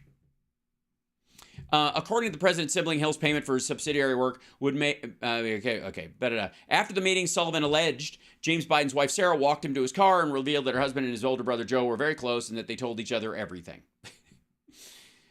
They say this to everybody who just drops by the property. Sarah Biden also told Sullivan that he doesn't like us talking to people, the ex-Treasury man recalled. I didn't ask for further explanation since I was looking at two large men in dark suits, a big black sedan parked on the side street looking directly into their house down the walkway. I had just exited. I thought they were they thought they were some type of security, probably Secret Service. Whatever gave you that idea? Here's a good idea. Maybe they were following you. In a separate affidavit, Langford partner Thomas Langford alleged that his firm and the Saudis had tentatively agreed on a settlement of the Hills claims worth around $100 million, so shaving off $40 million. I wonder if they were getting a kickback from the Saudis in the process. As Langford, in their deal making, are they getting a subsidiary chunk of the $40 million? Hey, we'll shave $40 million off of what you owe Hill. We'll get half of what they get. You pay us, and then we get 10 of the 40 that you're going to keep, and then you're going to save $30 million on the deal. What do you think? Oh, and we'll kick back 10 of what we get to you, and it'll even it out. We'll split it 50-50 on what we take from the fucking Hill. And the Hill will have built you a fucking desalinization plant for $40 million. That cost 140. I guess technically, math-wise, that would be about $60 million. You get it for less than half price. According to Langford, Hill International CEO Irvin Richter had told him that he had retained James Biden because the Saudis would not dare stiff the brother of the vice president who would be instrumental to the deal. Yeah, again, they're not starting a deal. They're trying to get an American company's money back. Even still, he's like, didn't fucking happen. Langford's affidavit does not elaborate why Richter believed Joe Biden would be instrumental to any settlement. After James Biden's February 2012 meeting, Langford said Richter seemed indifferent to the ongoing dispute and communicated with the law firms only frequently. In addition, Langford claimed U.S. government officials who had previously been helpful became guarded and emphasized that the Hill was doing lots of business in Saudi Arabia. At some point after 2014, when Langford said Richter declined his offer to sue the Saudis to settle the debt, James Biden revealed that the Hill and Riyadh had secretly agreed to settle through the award of future contracts. According to Langford, James Biden also stated the settlement may have involved a cash payment to Richter. Back the fuck up. Hold on. Yeah, so the Hill, that was a cash payment to the Hill's CEO. In addition, Langford claimed the U.S. had been helpful, blah, blah, blah. This is the whole thing. Biden secret, blah, blah, blah. As of May 2021, Langford claimed Hill International and its affiliates had been awarded $358 million from the Saudis in construction management contracts since February 2011, after doing virtually no business with Riyadh prior. Virtually no business? Motherfucker, they'd been in a dispute since the 80s over $140 million where they were stiffed. Virtually no business? The whole thing was about the business that they'd done there. Oh, for fuck's sake. It is unclear from the affidavits how much James Biden was paid for his work on the Hill's behalf. A rep for the first brother denied that any negotiations took place. His entire story is yet another attempt to smear him. Biden has long denied having any knowledge of his family's foreign business deals, including those involving James and his first son, Hunter, previously linked to plan a multi-million-dollar deal with Chinese state backers Energy, CFC, which is currently being probed by federal investigators because they were being honeypotted and they backed out. And there's literally emails that they use as evidence that Tony Bobulinski put forward where Hunter Biden is going, yeah, we can't actually be in business with them unless they set up a company in the United States. We can't be involved in a company that is half owned by the CCP. Can't do it. This FARA and all this other shit. That's taken very seriously. So if they want to do business, or they want to go forward, the CEFC has to set up an entity in the United States that is a separate subsidiary and is under the umbrella of American law. Never happened. Yeah, Comer, blah, blah, blah. Or James Biden acquired relationships over the course of James Biden. Okay, first of all, why the fuck are these assholes mad even about the deal that the Hill got unless they're working for the Saudis at this point.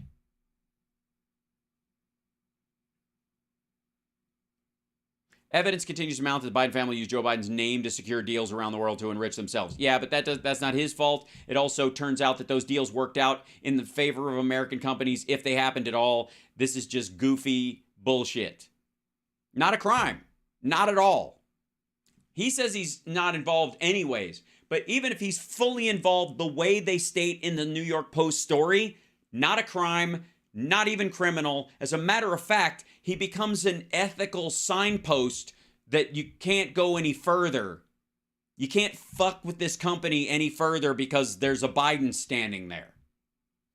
I don't understand why they think this is a dunk. Maybe they'll tell us. Earlier, that this is not the first story we've heard like this. I mean, this is just one amongst many. Right, where nothing has come of it. How long are we going to hear this? I mean, we've known for... How long are we going to hear this? I don't know.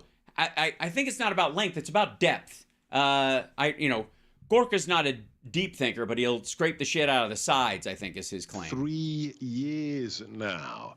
Recently, Hunter Biden's lawyers, who must be the dumbest attorneys in the world, actually admitted, yeah, can we have that laptop back because it's our client's laptop? We've heard... Yeah, that's not actually what they said, but we'll get to that later. All the voicemails. We've read the 10... Yeah, the one where he tells his son that he's going to be okay and that he loves him and he's worried about him and all that parental gooey shit where Biden shows weakness by loving his addict son. I never heard anything so disgusting in my whole life. Why couldn't we... I hope one day we hear the phone calls between Don Jr. and Don Sr. where he calls his dad asking for help and you just hear a click. ...% emails for the big guy. We've heard Tony Bobulinski. This is... Who, by the way, got broomed from the company Hunter Biden was working with because he was trying to set up deals just like this, and they never actually happened. This isn't just one story. This is a criminal cartel that has the last name Biden. Whether it's Jim, whether it's Frank, whether it's Joe, whether it's the guy for $49,000 was renting that property where the top secret documents were being vouchsafed next to the Corvette. This is a criminal cartel, and we need to start talking about it like that. That's all they talk about it as. The problem isn't that these guys aren't talking about the Bidens as a cartel or as a mafia or the Biden crime family. They use this shit all the time. The problem that they have is they keep at the same time saying Hunter's an addict who, has no skills whatsoever, and that Joe himself is a doddering old fool who can't finish a sentence. And that's not how you manage a mafia. I honestly think this might be their shot, and this might be the tactic we're actually viewing in this shit, is that they're eventually going to go, maybe James Biden is the man behind everything. That he's the Obama whisperer that got his brother on there. That he's the one puppeting Hunter Biden. I don't want to give them any ideas, but I would not be shocked that that's the move they're making, because none of the rest of this spaghetti isn't sticking to shit. Monica, Seb brings up an interesting point. We've had all this focus on Hunter Biden and his laptop. Have Jim and Frank, his two brothers, who have been basically grifting off of Joe for years, are they getting enough scrutiny from the media? They're grifting off of Joe? So he's an innocent victim in this. Cool. Okay, so there's no point for this story. It's really just about how family will sometimes seek the money and fame of their more famous and more successful sibling. It's sad. It was sad when it happened to Dane Cook, in all seriousness, and it's sad when it happens to Joe Biden. I'm glad you guys are bringing it up. By the way, amp. No, they're not. And to Seb's point, we've got a sprawling Biden family that have all apparently been fucking Catholics, am I right? Deeply involved in leveraging Joe Biden's political positions, like U.S. Senator, like Vice President, to stand as moral signposts against foreign governments taking advantage of American companies. Kels Breeze, clutch the pearls. I don't know what I'm going to do. And Lord knows what's happening now that he's president of the United States. I mean, just beyond what the Lord knows, you can check legislation. How's Russia doing? How's China doing? How's Iran doing? How's North Korea doing? How are they doing? How are they really doing? How's their economy? How's their standing on the world stage? How are they doing? Are they doing as good as they were when Trump was in power? In the story about Jim Biden, and I know he's denying it, but the Biden family has a long history of denying these kinds of international business transactions, very shady. These kinds of international business transactions, very shady. Okay, there is, insofar as we watched that article, there is nothing shady about any of it. The only thing is that they've been trying since the 80s to get their fucking money back, and they were like, at some point, maybe just hiring somebody, Obama doesn't have a brother. Perhaps if there's a heavy hitter, we hire a name, and they're like, oh shit, they've got some, they got a cleanup batter coming in. We better settle this. So they will deny it to your face. And then, of course, months later, we learn that, of course, it's true. No. Yeah, here's a good idea. Like what? Like what? What 6 months ago, what 8 months ago, what a year and a half ago, what 2 years ago did they say didn't happen that actually did? Name one. Because I've been looking and I can't find it. All I hear is this same blather, these like vague, sprawling diatribes about Biden crime family and a spider web. Jim Biden's wife, Sarah, is on the record saying that Jim and Joe are extremely close. There are no secrets between them. They tell each other everything. Jesus Christ, what kind of grotesque family is this? Have we learned nothing about how a family should run from Donald Trump and Fred Trump? You should distance yourself from your siblings, never trust them, and when they die, you should say, well, glad it wasn't me. And you should also steal money from them, from their trust fund, to keep the lights on in the company, because you get to run it because you're the namesake. So look, you've got the brother, you've got the son, you've got the family, you've got the sometimes wearing a tie, sometimes not. You've got the closets, you've got the roof, you've got the Corvette, you've got the boxes, you've got the mailbox, you've got the cousins, you've got the second cousins. You got the Catholicism, basically. Sisters-in-law. What? How? Wait a minute. Nobody told me about fucking sisters-in-law. When did this happen? They're more like outlaws. What? The Bidens don't even have any in-laws. They have outlaws. We don't even know the extent of the corruption in this family. Right. So why don't you shut the fuck up until you find some? Because even the story ain't it. There needs to be a deep dive investigation into all of this, because, it was one thing if he was... Wait, there hasn't been? You guys have had that fucking hard drive for 3 fucking years, and there hasn't been a deep dive investigation? You guys have been crawling up their ass for 3 years straight. Either turn on your flashlight, find your keys, and drive the fuck out, or find fucking something. Was selling his senatorial office. It's another thing, even more serious, if he were selling his... Oh my God, look, his brother is present on the campaign trail. Now, that obviously that's shady. Did you see Trump's siblings on the campaign trail with him? No, you did not. That's right. Because they didn't want to. Because they hated him and didn't support his run for president. His vice presidency, which we now have real evidence that in fact he was. But oh yeah? Like what? Like what? Now he is president of the United States.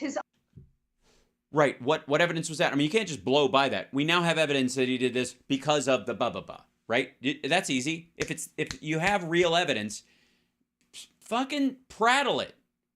How many times do I have to fucking prattle off facts about these dickheads every time we bring something up, be it Manafort's connections to Yanukovych and the fucking Euromaidan snipers and all that kind of stuff. The stuff that you can distinctly link to that guy's fucking behavior. The Alpha Bank server in Trump Tower. The fact that he has the Chinese bank in Trump Tower. Those kind of ties where you're like, yeah, that's fucking, yeah. He sold multi-million-dollar apartments in Trump Tower and his other properties that are and remain empty to foreign nationals who are directly tied to the CCP and the Russians. So, but that's material. You can look those deeds up. You can cite those things.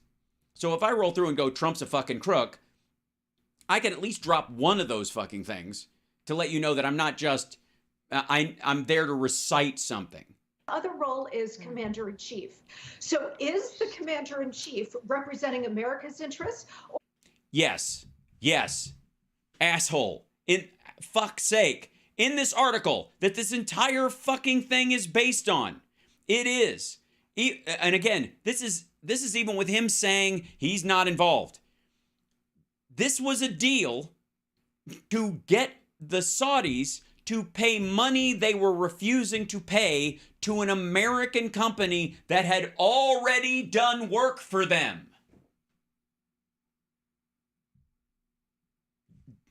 That's America first. I don't know, there are a lot of dumb gotchas in this whole fucking story. This might be the dumbest gotcha I have ever fucking seen. Like, look at Gorka. He's sitting over there going, I don't even know how to fucking polish this turd. Phew. Monica's digging this hole, and now I got to crawl out of it. Or is he representing the Biden family interests? The Biden family does not have a financial stake in Hill International's 1980s deal with the Saudis to build a desalinization plant. You asshole. American people deserve to know.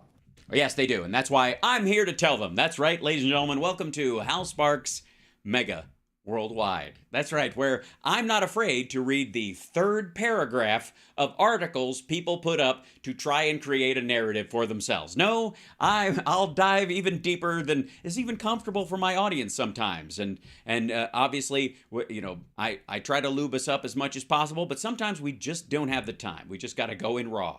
And, sorry,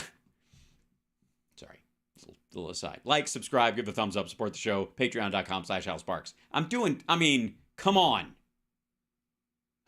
Where else are people just staring right into the fucking abyss of these stupid stories from these idiots all the time? Me. God damn. While everybody else is like batting around tweets, I'm having to fucking pull up articles, 6 deep. You're welcome. I love this. Monica, I want to get your take on this and switch gears a little bit. Yeah, let's get out of here and go to Newsmax is being kicked off AT&T. A Senate testimony yesterday hearing, President Biden's nominee for the Federal Communication Commission had this to say about DirecTV dropping Newsmax. Listen. I don't know why DirecTV deplatformed them. I spilled blood trying to get them on platforms, the predecessor to OAN called Wealth TV, but also Newsmax. So I'm very troubled by that. But I fear that there may be some competitive issues at play. I don't know the actual facts, but I think it's something the FCC should investigate. All right. You guys get all that down? I spilled blood to get OAN on AT&T and Wealth TV and Newsmax, but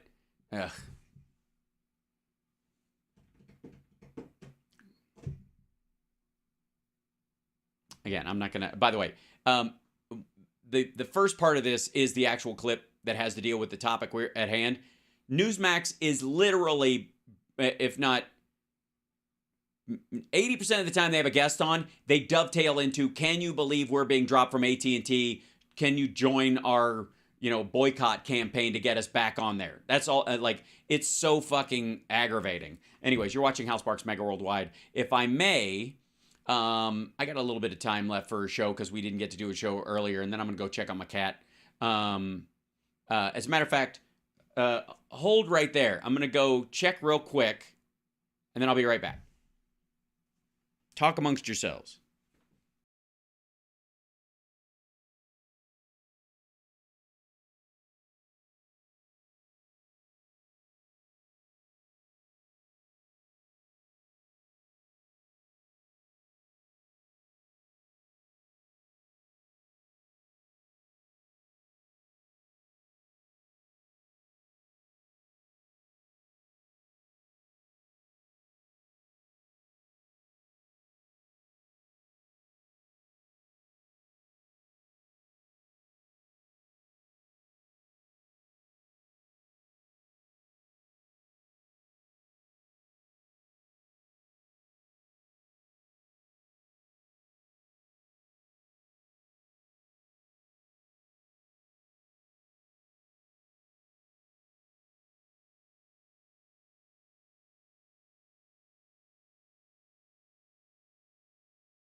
And we're back. So I just went upstairs and checked on her. She's sitting with Summer, or Summer's sitting with her. Depends on how you look at it, on the couch.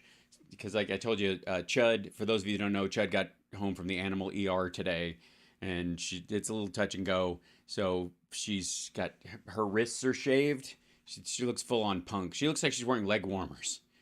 But she was resting in her regular spot.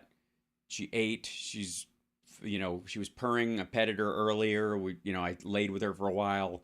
I slept with her for a little while. Like, we were just there. And so Summer just got home a little bit ago, right before I started the show.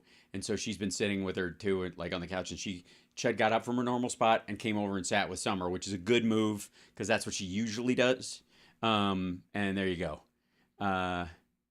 So let me go back to here. And then, yeah, so she's okay. She's sleeping still. She's a lazy cat anyway. She's always been a Garfield.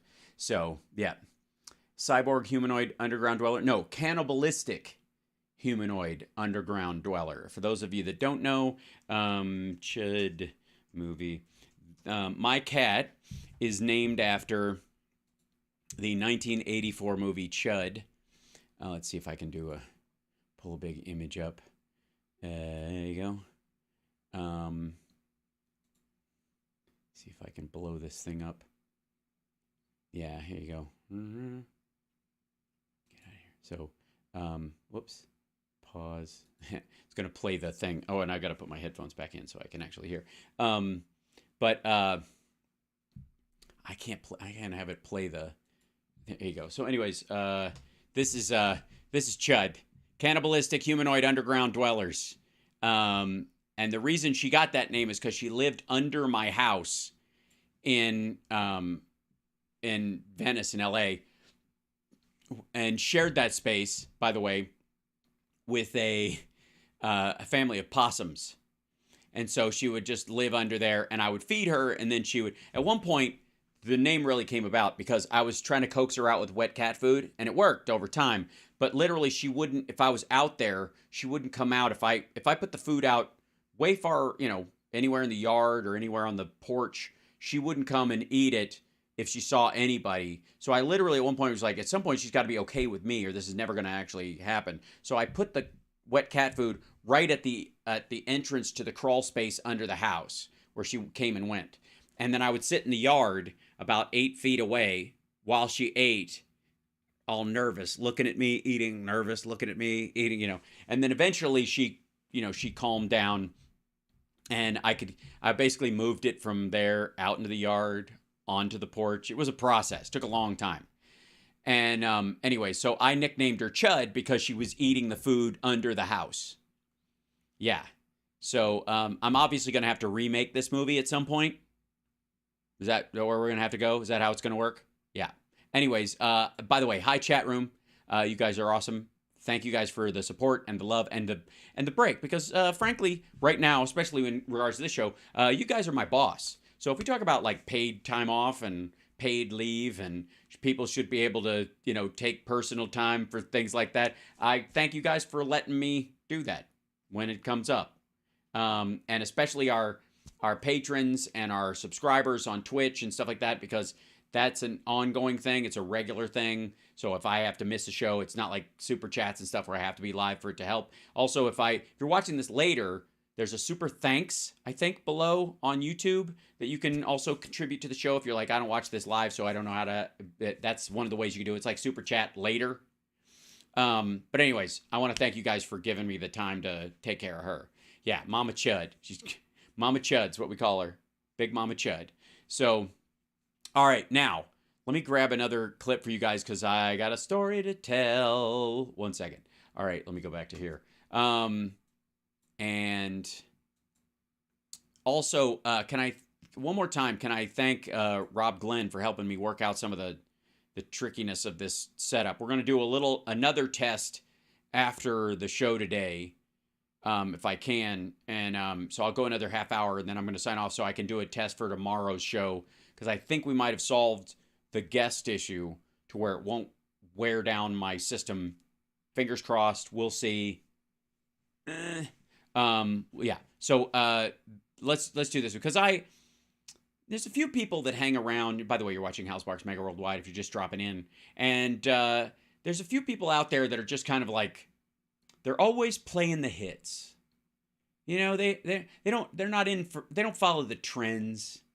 They don't just take on the style of whatever's hip with the kids these days. No, they just find a line of bullshit and just hammer it like a blacksmith with a fresh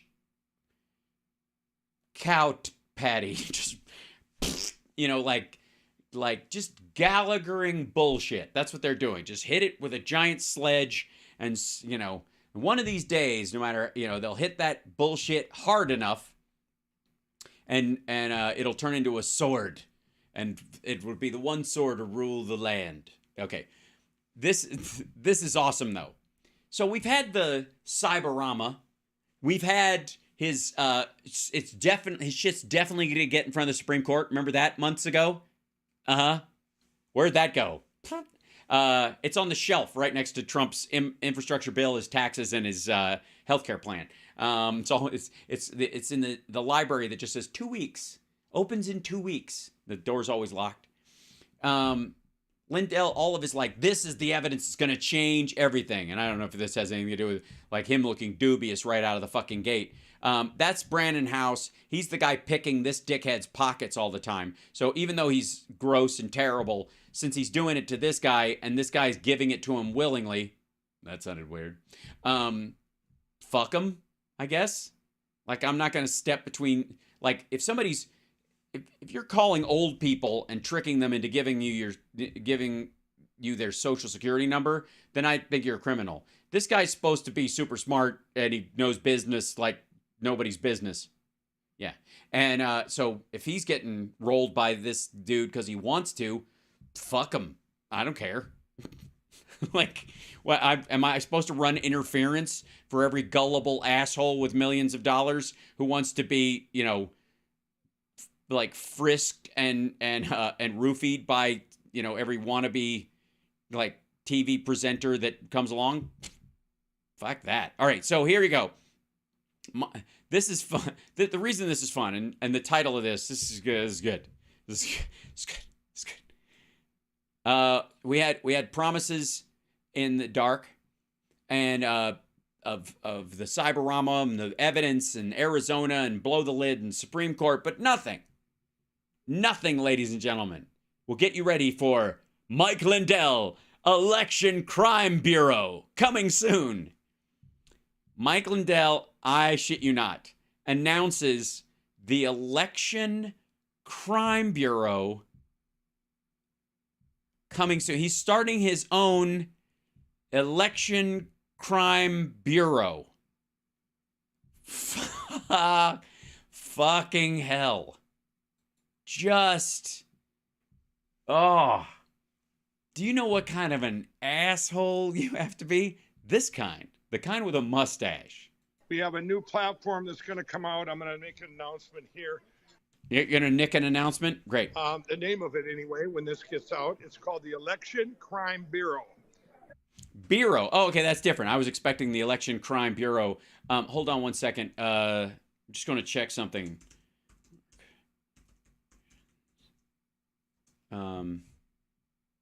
Because let's see. I'm just looking something up. Election Crime Bureau.com.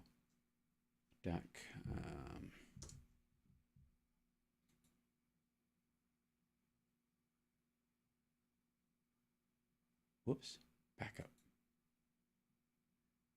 Why did that not work? Being weird. Search.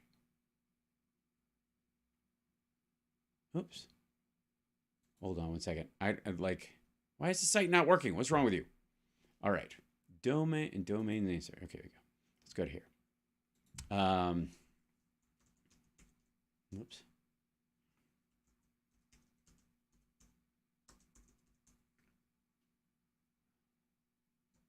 Okay, hold on one second. I'm searching something on, please. Let's see.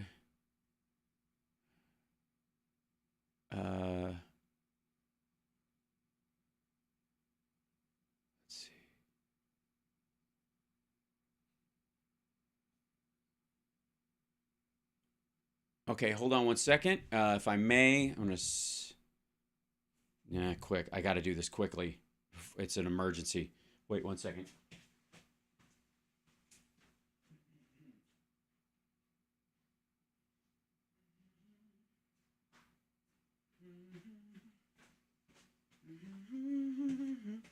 No, I got to do this quick before it's too late. Hold on. There you go. Tick tock, baby.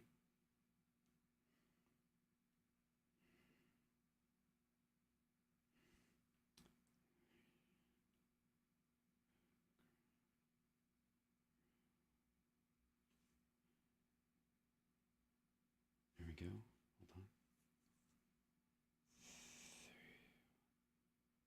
Hold on.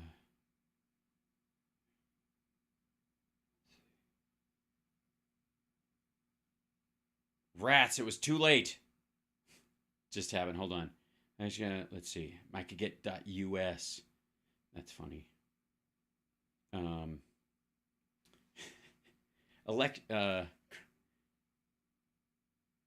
electioncrimebureau.com is taken. I was trying because it said it's let's see. Maybe it's in my thing. So continue there. Hold on. I think it's because I put it in there. You go.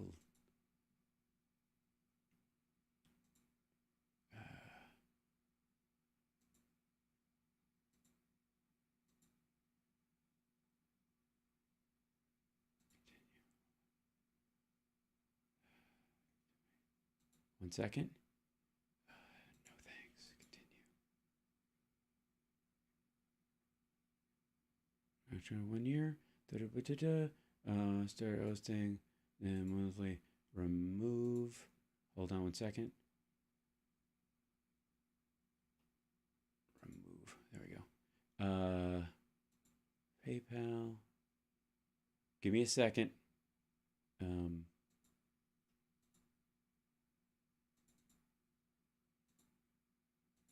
I think I might actually be able to. Yeah, let's go. Might actually have it. Hold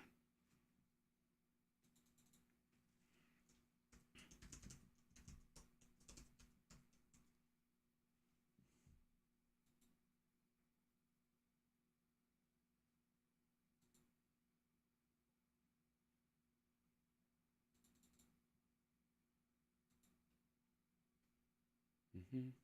Damn it. Get in there, you rat. I'm doing it as we speak because I may actually be able to do this. Okay, so next. Okay, let's do it here. Okay.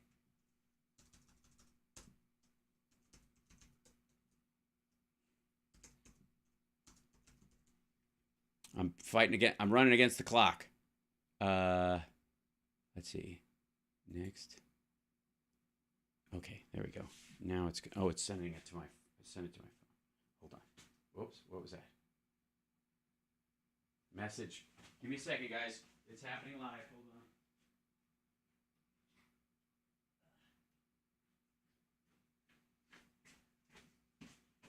on. Oh, don't tell me my phone's deed. All right, hold on. There it is. Hold on. Yes, there we go. So I double authentication. 359. There you go. Excellent. Tick tock, tick tock, tick tock, tick tock, tick tock, tick tock, tick tock, tick tock. Agree.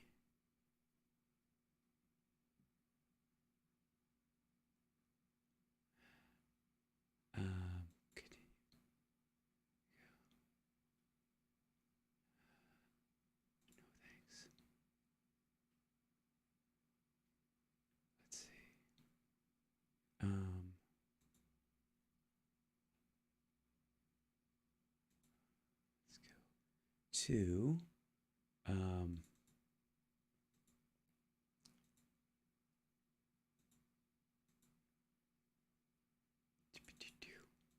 hold on. Rink. Pardon me, pardon me. Pardon me, boys. This is too good to be true. There we go.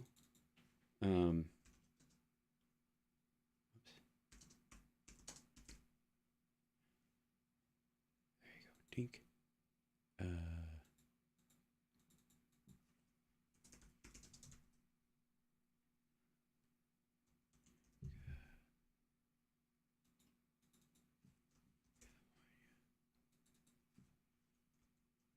Whoops.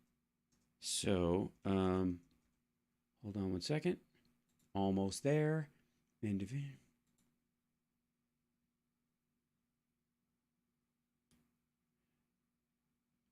Okay.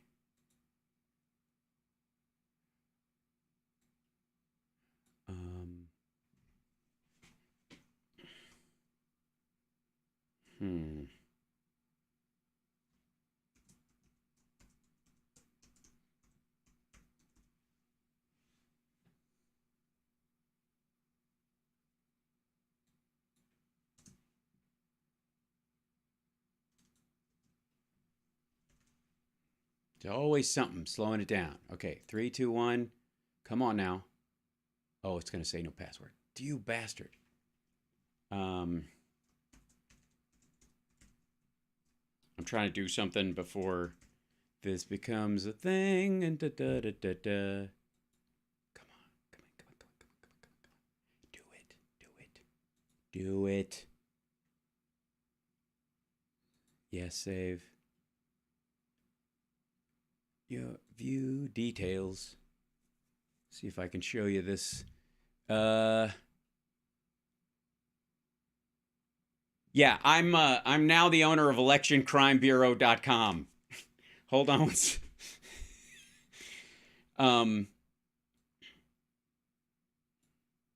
Hold on. Let me see if I can scroll. Give me 1 second.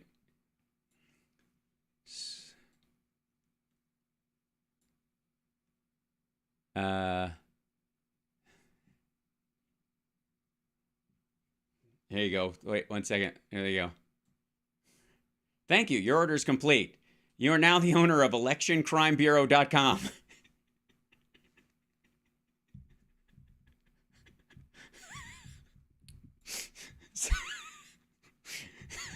Sorry all the rush around. By the way, I don't know where I should point this to, though. So should electioncrimebureau.com go to my YouTube page? Or it should go to the... Yeah, I think it should go to the Twitch channel. Because Flank, all of our Mike Lindell related ones all bounce there.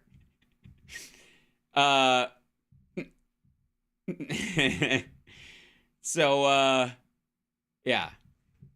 Oh, Buria. I know. I misspelled it. They bumped me on that. Don't worry. We'll figure that part out. There we go.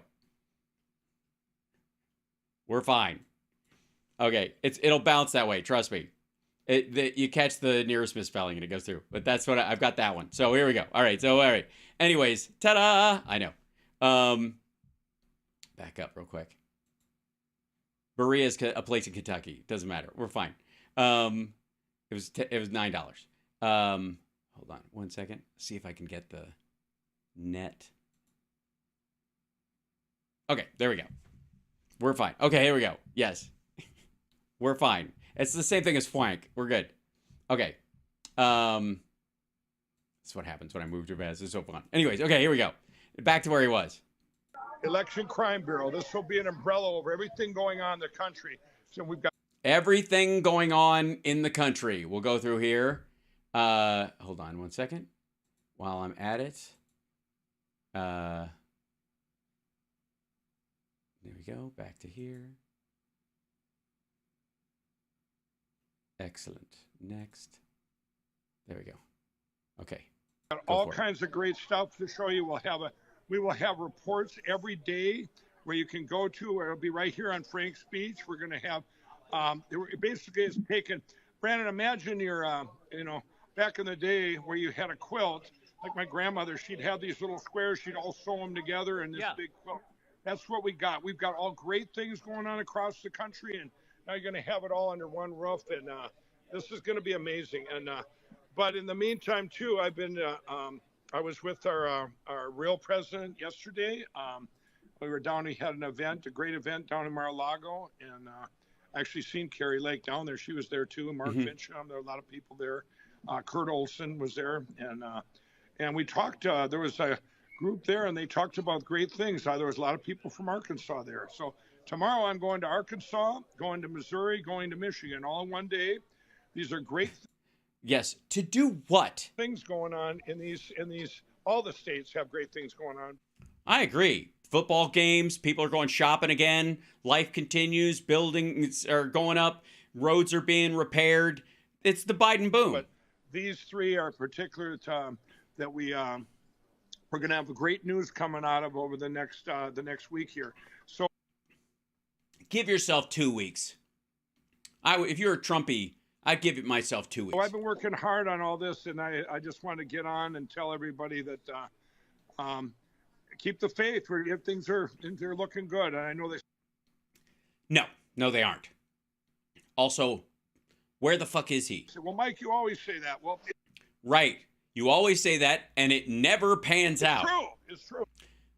No, it isn't true. It has not been true.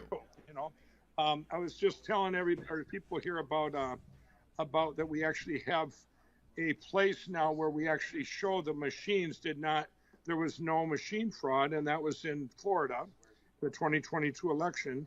And everybody's seen that Ron DeSantis sitting with the Dominion lawyers that sued MyPillow, me, and over 200 people. I'm not going to let up on that. That's he's going to explain himself how all of a sudden he has no machine fraud. He's sitting with the enemy. That's just disgusting. It's a. Yeah, it's like the man is disgusting. I think you should go after him more than almost anybody else. Because if you really think about it, the rhinos are the worst. They're worse than Democrats because of the Democrats. I mean, it's kind of like a lion in the wild. It's going to do what it's going to do. The problem is when your own dog turns on you. That's the scary part. You're out there. Sure, the wolves want to eat you, but when your Chihuahua joins in, you're like, what the fuck, Skipper? Trojan horse. He's a Trojan horse. He's more like the Trojan garden gnome. The fuck is with that haircut? But we've got. Christina has been a member for 5 minutes. Saw a video of you singing with Dennis DeYoung. Yeah, it's good stuff. We're gonna try and make that happen again. The big news is that appeal, and that's going to go right to the Supreme Court. We realize, everybody, we've got to get great, these things put into place. And I know you have Garland on, and I wish I could hear what's going on there, but apparently they made a bad ruling down there too. Is that correct? Well, they put out a report in the grand jury, and they made some statements that weren't true, and then they didn't really show anything. It was a dud. The whole thing was an absolute dud. Their grand jury investigation ended up having nothing, but yet the media is all talking about today how they're looking to indict certain people. Really? Yes, really. It's going to be magic. All right. One more. Do we have time for one more? We have time for one more, don't we? We did Chud. This is the. We don't have time for all of this one though. This is gonna be fucking gross. Can I just? You know what? I think it's important that I not do this next clip because it's not. I mean, it's not about anything in particular.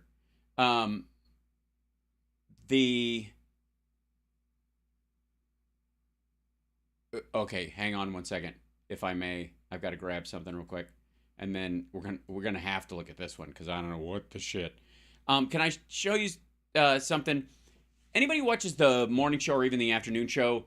Remember I was talking about how much I like Dennis Kucinich at one point, and then we found out that he was being paid by a pro-Assad group. They paid him. They gave $20,000 to his campaign that he had to give back, and it's why he lost the governor's race when he was running. And it was all kind of weird. Like there's certain people that once they start making moves on the right or the left, and they're like, okay, these people are comers. People tend to pay attention to them. Then the like certain malign foreign influences, or even you could even look at it as like multinational corporations will do much the same thing. It's not just the Russians and the Chinese or the Saudis or anything like that, or in this case Assad. It's anybody who's like, okay, if I can carve this person out, this particular group, which would be against me normally, if I could talk this person into talking me up or make them do it. Yeah. Look at this. There is a gathering of people. The pro-Russia, we want the rapists to come out on top, no pun intended, crowd is having a rally in D.C. that's it's gonna make so much noise, and it won't break out into weird infighting at all, I promise. And we'll see pieces of it. Jimmy's gonna be there, but so is Dennis Kucinich. Both of these guys were paid by pro-Assad groups at one point, and never, he got caught, didn't disclose it, claimed he didn't know, and sometimes that happens. Sometimes a campaign or a super PAC will get money, and they're like, where the fuck did that come from? We thought it was a student group. Then you find out the student group is actually a front for this, and you're like, oh, well, fuck that, here's your money back. It was too late for him, and he lost, but he was very much kind of carrying the Assad line at that point, too, so it made it even harder for him to do it, and he lost the governor's race because of that. I mean, sure, there were other reasons, but that was a part of it. Jimmy got a $2,500 check and an award early on, before he had 1 million subscribers and all that kind of shit for the Jimmy Dore Show, as I think he was still on TYT at the time, to push the storyline essentially that Assad, that the rebels were behind the chemical attack, not the Assad government, and that that it was all faked by the UN, the Red Cross, and the dead people themselves. They were all complicit. And then there's, of course, Ron Paul, where he's picking a real smiley, flush, full-skinned version of Ron Paul. Meanwhile, these days, it's a little worse for wear. Aaron Mate is filling in, though, because Jimmy is going to this rally. And fuck him. The whole thing's just going to be an ad for the rally, but I just thought that was fascinating to me, that this guy, that all of a sudden, hold on, let's see, how do I do this? I take this down and I pull this thing, I'm going to separate that, I want to shut this window, yeah. I don't want to have too many windows open because it might be why we went to this thing. I'm going to try to bring this up and it'll hopefully... If you love... Okay, all right, real quick. So... this next video, you're watching Hal Sparks Megaworldwide. If you're just joining us right now, like, subscribe, support, thumbs up. Think about becoming a Patreon supporter. You can super chat, all those kind of things. If you want to help me keep my cat alive, no pressure. Or if you want me to eat and be able to wear clothing and have gas in my car while I'm doing this stuff, and you think effort should be rewarded, then feel free to help. If you don't, and you're just trolling, I'm glad for your eyeballs. I really am. And if you can't afford to help, please enjoy the show, and hopefully it will take some of the stress off your shoulders and give you a perspective. Yeah, you quite frankly won't find anywhere else because I'm being shadow banned. No. I need one of those, like, zoom in. It's got a punch in. I got to figure out, I need a punch in button for that, where I hit a button and it just juts my face forward. and maybe a ring. I'll figure it out. All right. So in the meantime, we can always turn to Glenn Beck and Stu for some of the stupidest shit we've ever heard. The title of this one is what drew me to it. Now, we're not going to do this whole thing because there is no purpose. Lately, it is my opinion, and I think the opinion of many among us, that Glenn is day drunk. That he is hammered during the filming the show. Now, there's other shit going on behind the scenes at the Blaze. And I don't know if you guys know this. So the network that Glenn Beck formed, it's his company, the Blaze. He started this fucking thing. Had a girl on there, named, I think, Sydney Watson. And by the way, I could do a whole fucking week's worth of shows on the bizarre, angry intrigue going on the right-wing tubosphere. That sounded dirty. Let's see. Let me try to find just an article on it that isn't just... There's a shit ton of... let's see.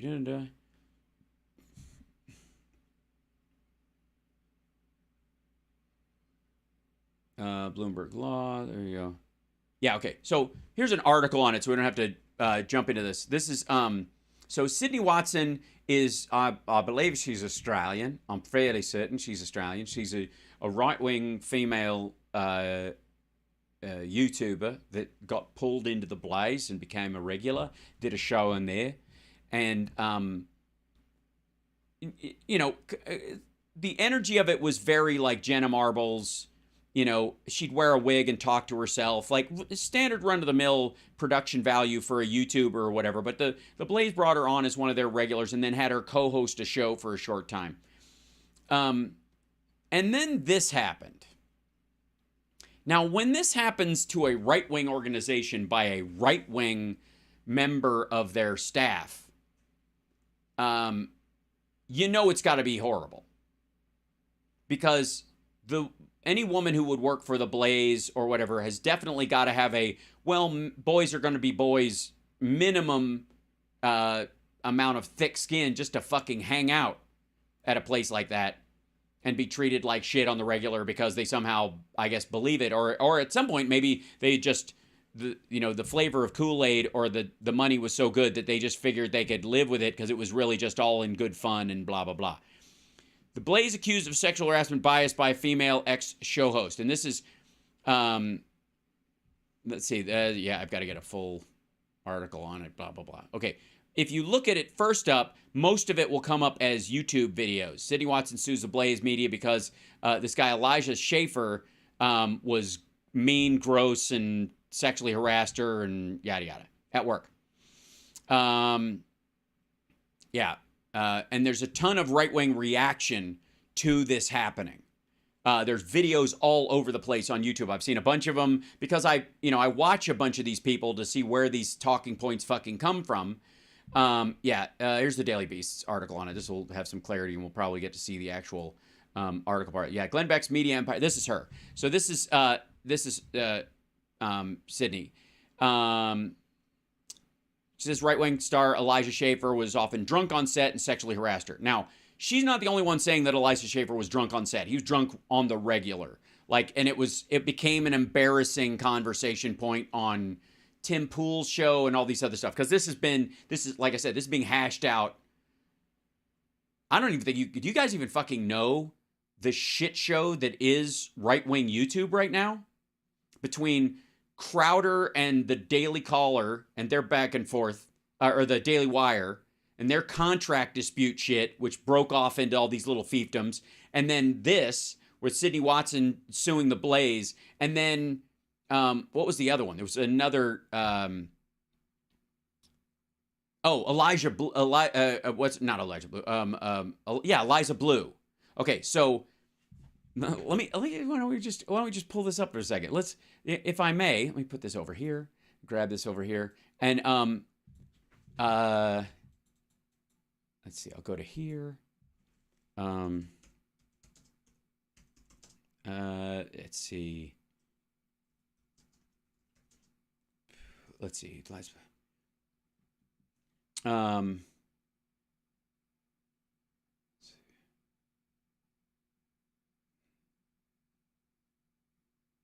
Okay, here we go. And then there's the other one was Steven Crowder, Daily Wire. So I'll just show you, like, Forbes has an article on this, but there's a bunch of this. So the first one, this is the current state of right-wing media, and this story might be the reason why Glenn has been drunk on set lately. Maybe just thinks he likes the press Eliza Schaefer's getting, or maybe, quite frankly, he's not, and he's just got a severe blow to the head, or he's got long COVID, and or he's drinking water out of lead containers just to say fuck you to the Biden administration. I don't know, but this is happening right now. Okay, this is currently in process. She's suing them because of how she was treated, and there's so much fucking news about it online, and so many people are backing her up, going, yeah, he's a dick, and he was drunk on set. Yeah, he was totally drunk on set. Like, nobody's even Schaefer was ultimately fired from the Blaze in September after allegedly drunkenly assaulting another Blaze media host by groping her breast during a movie premiere. At the time, the Blaze tweeted he had been fired for, quote, violating company policies and standards. But Watson's claims in her lawsuit that executives at the Blaze knew that Schaefer's problems with female employees went back far earlier. So it was ultimately, and it was like, they fired her because of, and that happened off campus. That wasn't at a private thing. I mean, it might have been a screening of their movie. They don't really go into that part of it in here. So that's the primary one. This is big story. Okay, so she's suing about this. It might turn into a class action from all the female employees at the Blaze, which would be fucking hilarious. Secondly, there's a woman named Eliza Blue who alleged that she was a victim of sex trafficking and was going to advocate for sex trafficking victims from a right-wing perspective, and was making this, kind of like the border matters kind of stuff. And needless to say, a lot of people are dubious about her claims. And then other people are all in on protecting her. And at one point, Eliza Blue had the ear of Elon Musk. And Elon Musk was basically running interference for her. She apparently accused people of posting pictures or short chunks of video of her from a music video she was in that's available online, of posting non-consensual nudes of her. So she was using the non-consensual nudes clause or the I don't know, like the menu to choose that as a way to hit accounts to get stuff taken down that was available readily, and that she'd been paid to do, and that it was openly known, and it was just really odd. I don't give a fuck. By the way, none of us have to give a shit about this. It's just funny. Just watch from the outside. So Eliza Blue was at some point really close to, like, Tim Pool was all in on protecting her or supporting her or something in this stuff, mainly because I think he thought he was on the side of Elon Musk, whatever. Anyways, and then it's flipped. So now there's, that he's dumped out. So look at here. Let's look at, these are the images. This is what, these are the, like, this is the show called The Quartering, that Tim Pool attacked The Quartering over their attacks on the Eliza Blue. And then, Tim Pool defends, Tim Pool responds versus extreme meltdown. He lost 10,000 followers because he told people to fuck off if they didn't support Eliza Blue. And the very suspicious. Eliza Blue panic deletes massive amount of things. Candace Owens calls out Eliza Blue Tim Pool's apology. So there she's fighting with him. And then Tim Pool defends Eliza Blue and all that kind of stuff. And then, let's see, Eliza Blue, let's see, is it The Quartering? Which is, I think, used to be like a fucking Magic the Gathering account or whatever. Yeah, there you go. She's finished. Eliza got me bad. What a joke. She's defeated. I'm under attack. They have FBI ties. What? Eliza Blue deep FBI ties exposed. See what I mean? Like the people are losing their shit. There's shit tons of this. Look at this. I've been banned. She's suing us. The Umbrella guy, Timcast loses big. Eliza Blue, negative 10K subs. How deep does the Eliza Blue hole really go? Yikes, that's a weird way of putting it. Spy Stream, Tim Pool's after show about Eliza Blue and the quartering. Eliza Blue body count continues. Tim Pool writer blast YouTubers. I don't know what the fuck that is. But anyways, they're all eating each other alive over this Eliza Blue shit and have for weeks. Then, so we got this thing. We got Sydney Watson suing the Blaze, and the whole, like, everybody describing her, by the way, as woke. Look at this. These are all the videos about her. Sydney Watson sues the Blaze because Sydney Watson gets woke and sues the Blaze. Sydney Watson versus the Blaze. Me Too lawsuit reaction. Let's see if are there images on this, and that's those are TikTok searches.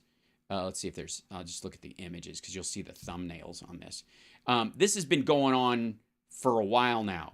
It's Blair White and Cindy Watson. These are all videos of her going. Okay, Sydney Watson sues the Blaze over abuse, alt media infighting erupting. Sydney Watson goes full SJW. That's the saying because of this.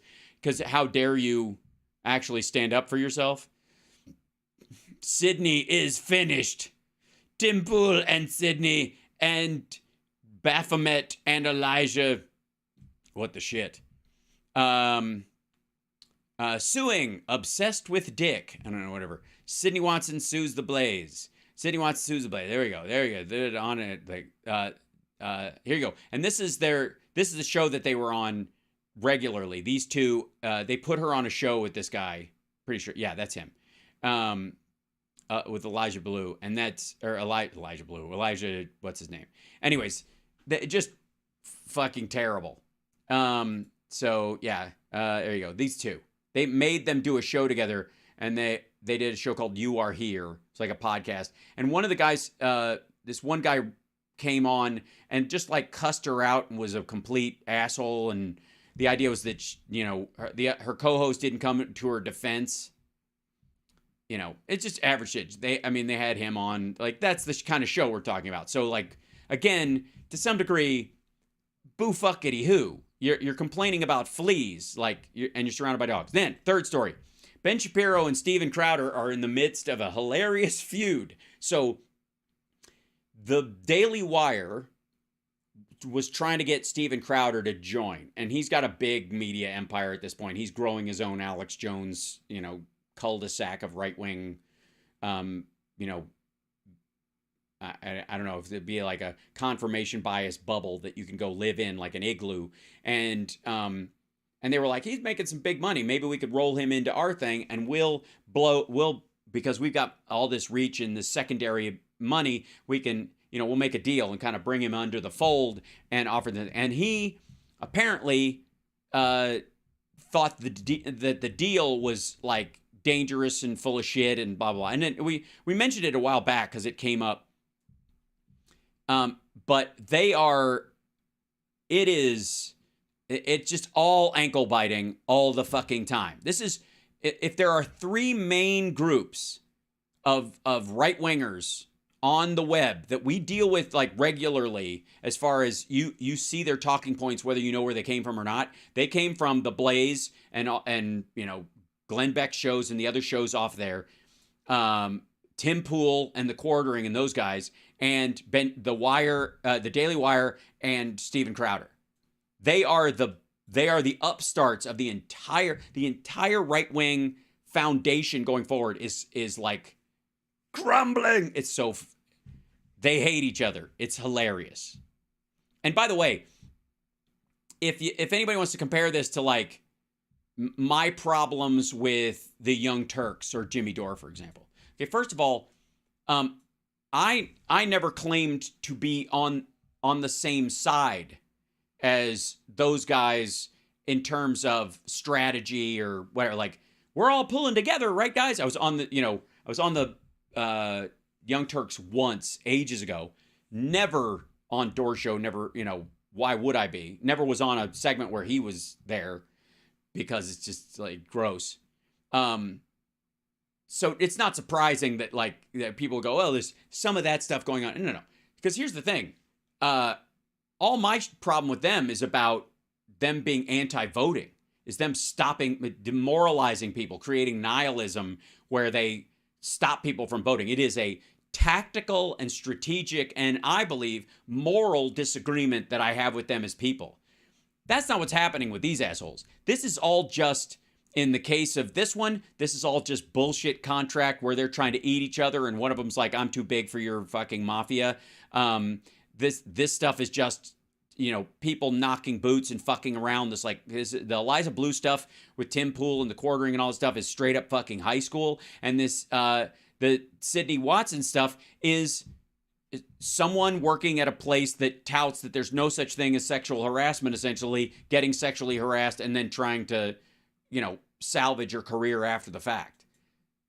That's a whole, there's 3 other fucking ballparks. I did wonder why you hate TYT and Hassan so much. I don't watch a lot of Hassan. I think he's just terrible at explaining stuff. I think he's basically like right-wing fuel. He gives them clips that they can, occasionally he'll blame the United States for 9/11, shit like that, and that'll give them, fuel and say the left is something it's not because of something he said. And secondarily, like, again, TYT, look, if you're a fish and the other person is a fisherman, there is no value to them just dropping a fucking hook in the water because you won't bite it. Why would you? So they put a worm on it, something you like, something you normally consume. That's how fishing works. And the nihilist anti-voting methodology of TYT ultimately is, yeah, we hate all the things you hate. Oh, these assholes. Oh, they're terrible. Oh, what an idiot. Oh, these people are gross. Oh, but don't vote for Democrats either because it's 2 legs in the same pair of pants, and the establishment corporate Democrats. But ultimately, it's like that guy and that guy and then whatever, each time. And then, 3 weeks before an election, they go, you should definitely vote for Democrats right now because you vote for Hillary because it could be worse and he could win. In the case of Trump, after you spend a year and a half calling her a baby-killing neo-con warmonger. It doesn't work that way. So there will always be a worm on the hook. You like worms. They taste delicious. They're full of protein. It's a whole animal from the rooter to the tutor. But in this particular case, it's got a hook in it. That's the thing. I got no hooks in this. I want you to make up your mind and participate in democracy. Even if you're a troll and you're watching me, and I'm not going to change your mind, I still want you to express your political views by voting because the alternative involves people getting fucking killed. I ain't about that. So there you go. All right. Does that make sense? Yeah. So here we go. This is the title of this one stuck out to me. A long story short. Too late. Space Force vet. That really says that. Space Force vet. We have Space Force veterans. People have already retired from the Space Force.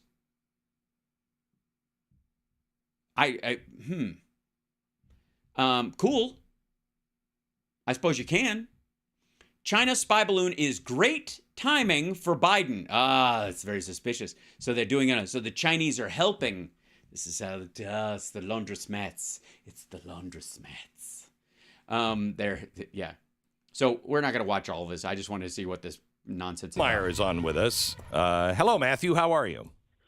Glenn, I'm well, thank you. Yes, he's a former Space Force lieutenant colonel, retired at the young age of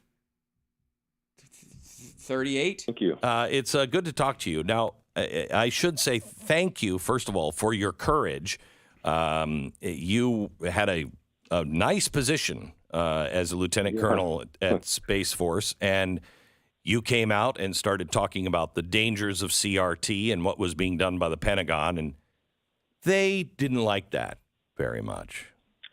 Yeah, well, thanks for first bringing... Okay, first of all, you mean he had a cush job at Space Force with nothing to fucking do? Trump had put him in and his buddies, because he was very Trump friendly, had bounced him into an area where he was, unless we get invaded by aliens, which I suppose is always an option. Where I mean, I'd have to know more about the dude to know whether he would suggest we negotiate before we obliterate. He was apparently bounced from that job because he was a bigot. I did have a good position, so to speak, and I was so to speak, in command of our nation's space-based missile warning enterprise, which our space-based missile warning system. You mean NORAD's in charge of those? They're satellites. We don't have people floating up there with fucking binoculars. What the hell does that mean? Implies senior military leaders at some point did, in fact, trust me to be a good leader. And honest to God, it depends on if that's even a real job, dude. It's entirely possible it is, but I don't know what the fuck you're talking about. To make proper strategic.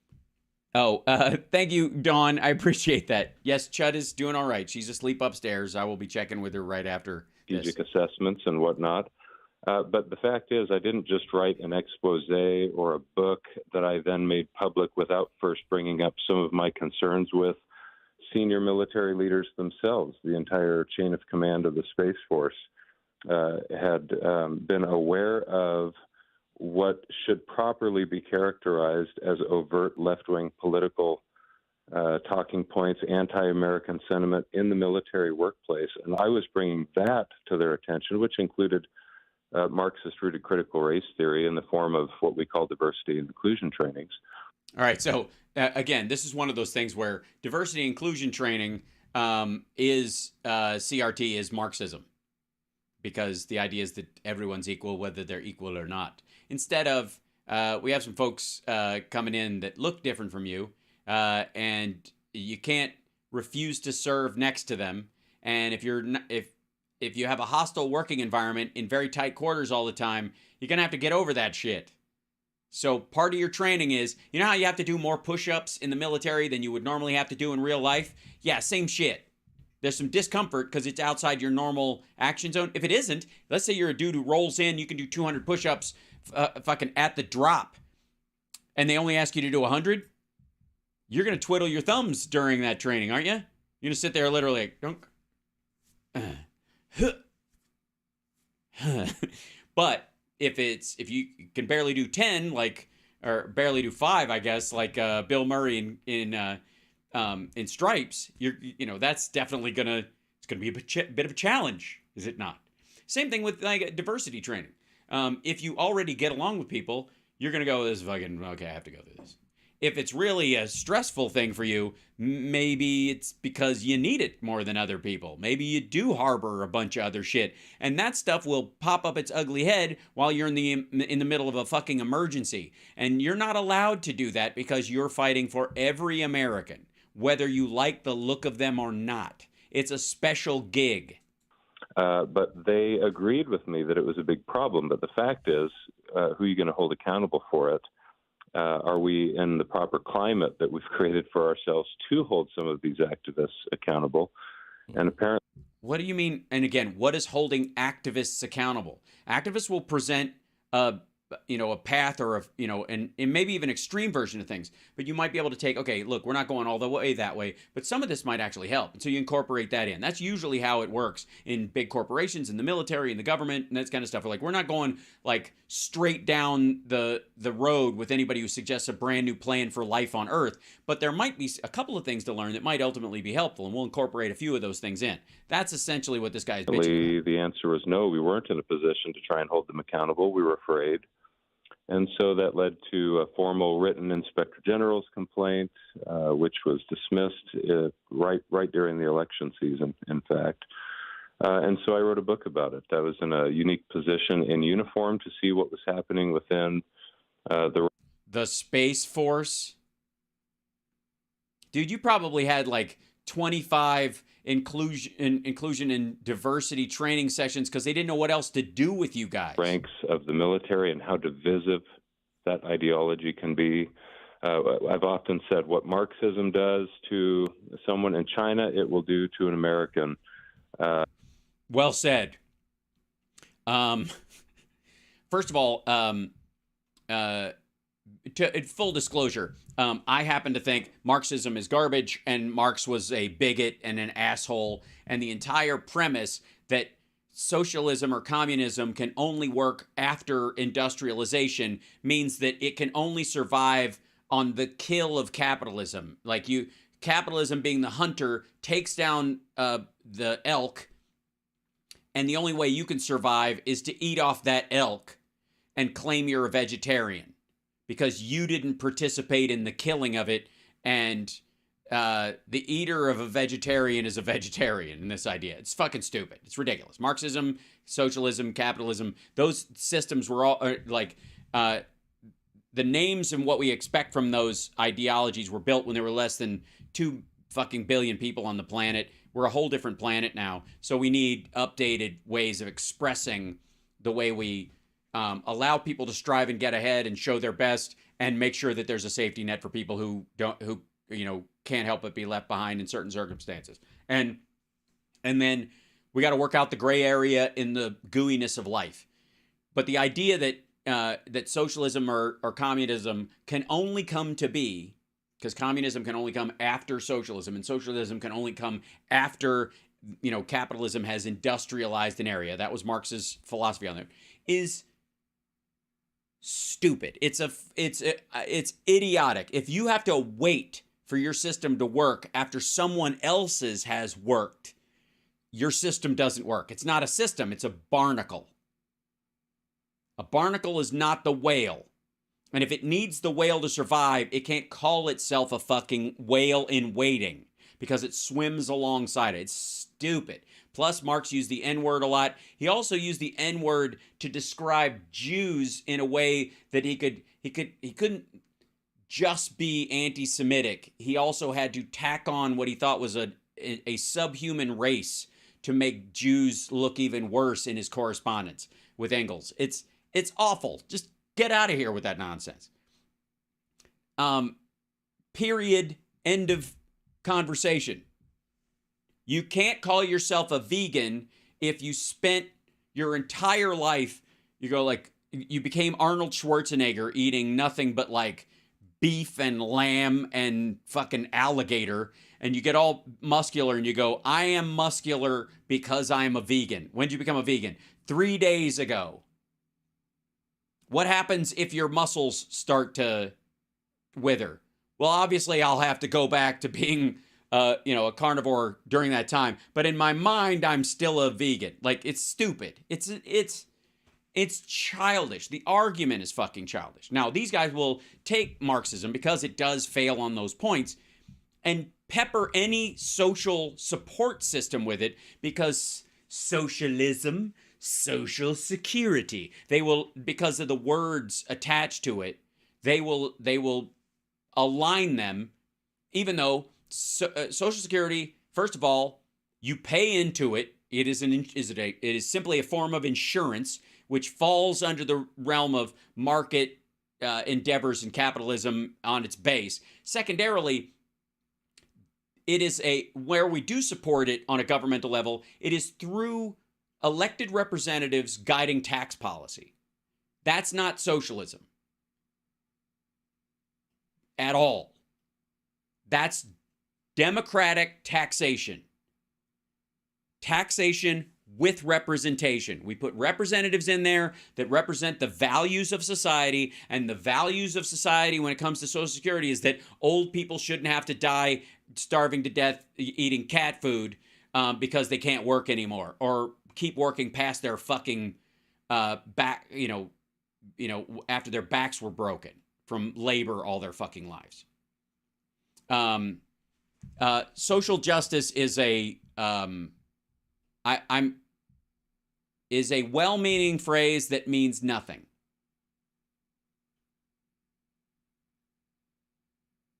There is no justice in social interaction. There is only mutual respect or disrespect. You can't. I like that. That's one of those phrases that worked its way up in people trying to weave a conversation point to explain something, right? Read Factfulness by Dr. Hans Rosling. It's important to understand in understanding this stuff. Okay, I will take a look at it. Thank you for that. There you go. Okay, so anyways, but they're going to use, Marxism to describe anybody who wants a social safety net program because social and socialism have social in them. It's like, these are the same people who think anybody who uses the word folks when talking to people are echoing the word Volks, as in Volkswagen, the people's wagon, which is a Germanic word used to a German word used to describe the proletariat. So Volks meaning. Here, let's see if we could do this. So and the word Volk, which is folk, was used by a lot of communists to describe like the people's this, and there are different usages of the word people's in our governmental and political philosophy worlds, because there's like the people's house, which would be either the White House or the Capitol, depending on which one you're talking about, because the people pay for it to exist. That's why but it's not a common in the communistic term, like the people's farmland or something like that. And in the case of some people, when they say, the people's this or the people's that, there are a lot of us use that in a simple form to represent all the citizens of a country, like without saying citizen. So you can intermix those words. People of the United States, the citizens of the United States, same thing. People just means a group of humans. But in communistic circles, the people's this is a reference to the commons, and it has to do with the use of the word Volk, and folks being a word for the sense of people as in a crowd, a countable group, an ethnic group, or a nation. So that's where folk comes from. And so when people say folks, what they're supposedly hearkening, and what the right wing will sometimes throw out there, it doesn't stick a lot because nobody really thinks this. And plus, it became a folksy term. That's where folk music came from. The idea why it's left leaning, why folk music is about the machine. It's about war. It's about the corporations. It's about like coal companies and train companies destroying stuff. That's where it came from, right? Yes, Volk in German means people in the sense of a tribe or nation, right? And it also, in terms of a political strata, in terms of communist or socialist movements, they refer to them, folks, as the Volks. I think it was like the Volkswagen movement relates to that as well. Point being is that when you and I say, folks, listen, we just mean people. We just mean, hey, guys, like we use it kind of blanketly. All those words are interchangeable. But there are certain people who use them in many ways, like in the same kind of dog whistly way that Republicans will say, we're going to take our country back. They'll say our as a reference to, it doesn't belong to everybody here. It belongs to some of the people here and just us, and not those folks, if you know what I mean. But in our particular, like I said, we blanket use it. But in the case of like Howard Zinn or somebody like that, when he says like the people's history of the United States, he's writing, in his estimation, a communist-centered presentation of the United States. That the failure of the United States is an inability to become communist over time, and that these things he points out in the people's history of the United States are like, he views them as like roadblocks on the road to communism. They've wrecked it. Every time we've never been able to get to communism because of all this fuckery and this fuckery and this fuckery and this fuckery. But he uses the word people in that particular phrase, okay? Just become a sub-lesson in Marxism and all that kind of stuff. I'm sorry about that. But that's been sticking in my head lately. CRT, as we're increasingly aware, destroys everything it touches. So it was important. Yes, and it's amazing how little it's actually touched. You know, it's actually destroyed everything it touches. Trump and MAGA. To talk up about that. But Also, I don't know that they burned any books lately, the CRT folks. we've got it. Also, critical race theory comes from critical theory and its legal front, that you can't, that there are no absolutes, and that you've got to weigh past injustice to present injustice in your weighing of matters right in front of you. And so critical theory was put out there like, it's where we get the idea, and that we've kind of gotten stuck on in this country, and that I've talked about a few times, where let me say this in a way that I can try to be abundantly clear. Just because someone does something that you think is crazy or insane or nuts, like when you see somebody do something awful and you're like, that's crazy, that's awful, that's insane, does not mean they are crazy or insane.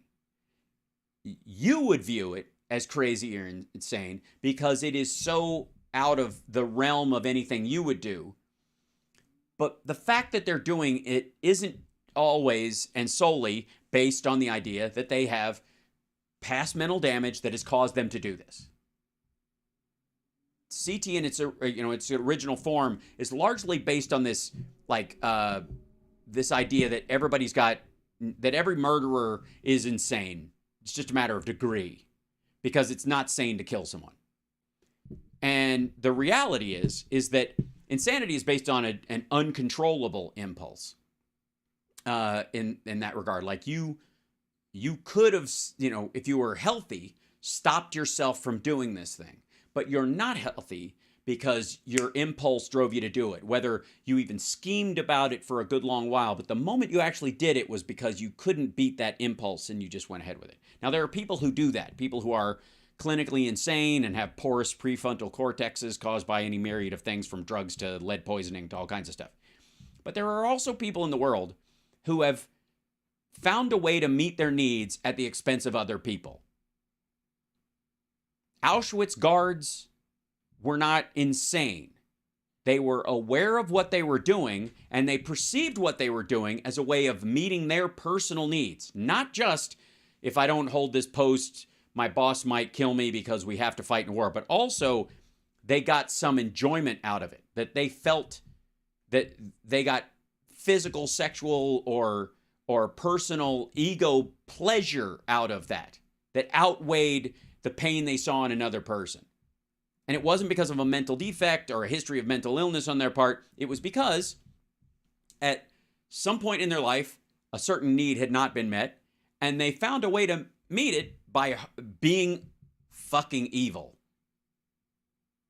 And the vast majority of people who commit murder, and I would argue anybody who breaks into a house and burglarizes it, follows that thing. Because again, the act of breaking into someone's house is one of the biggest acts of ego that any human being could do. The idea that you should be allowed in someone else's house is the ego involved in that thought alone is incredible. Think about yourself. Think about walk down the street in your neighborhood, look at somebody's house and go, I deserve to bust their window and climb in through there and take whatever's there. And if anybody gets between me and what I want, I can do them in, that is in of itself. That's not an act of impulsive insanity. That's an act of someone going, I got needs and you're in between them and fuck you. There's more of that in the world. There's 8 billion people in the world. There's plenty of that. In the particular case that we're talking about, in terms of CT, in terms of critical thinking, they were the ideas that historic injustice or a history, familial, even cultural, going back centuries, can excuse an action in the present. And critical race theory just perpetuated, just dragged that to specify on race. That if a Native American man on Native American soil inside America kills a Native American woman and buries her someplace in a domestic dispute, like any other couple has.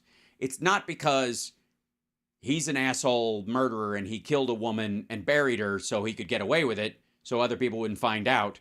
It's because treaties were broken in the 1700s. That's the essence of it. And that somehow he is actually excused from that murder, and that she just got to kind of take one for the team and get, her family doesn't get justice and she has to die quietly because that dude is actually acting on an impulse that's centuries old, which I have to say is fucking bananas. Like, if that's the theory, if that's that's the basis of it, it's just pitiful. It doesn't add up. It's dehumanizing at the highest order. You're talking about human beings, especially minorities in the cases where they bring it up, as if they are animals just operating on instinct. And I'm sorry, but I just see all my fellow humans as fully human and capable of the entire spectrum of human goodness and awful.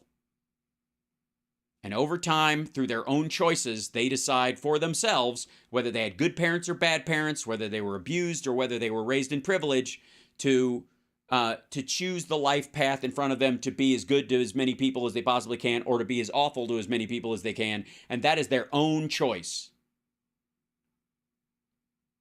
And I mean, can you imagine some dude like a serial killer like offering his lawyers coming in and putting up a defense?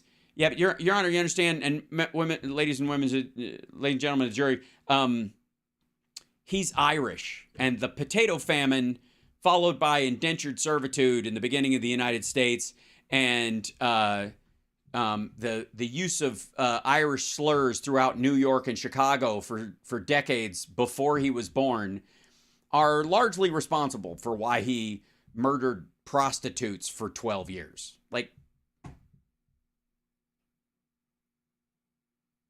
so you're saying he's a zombie. You're saying he's a dog. You're saying he's a pit bull who shook the baby. Is this really the theory? Yes, it is the theory. That is the theory. That is the root of CRT. And by the way, CRT is not diversity training. What this guy's bitching about, and this is the important distinction, diversity training is not CRT. That's why they want, and by the way, they don't want diversity training. They want to separate people. So they want CRT and diversity training to be intertwined. Diversity training is simply, hey, you come from the sticks. Hey, you come from the inner city, and you may not have interacted with a bunch of hillbillies before, or you may not have interacted with that many black folks before, and because of how you were raised, you might talk some shit now and again that will cause some difficulties in unit cohesion. So we're going to teach you guys how to get along and understand each other because you're new. That's fine. That's what diversity training is for. It is not to drive a further wedge, and it is not to turn half the people in the workforce into autonomous animals who have no control over their ability to keep a job, be violent, or not do drugs or whatever, because they're fucking, a century removed from the Hatfields and McCoys. You know what I mean? It's silly. Humans are humans. Believe in the total humanity of every person you encounter. See them as a human being and judge them on the behavior that they have in their life fully. And when someone's clinically insane, has a mental disorder, we should seek as a society to find a way to help that person, even as egregious as their crimes might be. If they are truly insane because of a mental defect, we should do what we can to heal them, because it is no different from a heart problem or a liver problem. It simply affects the brain, which is a behavioral thing.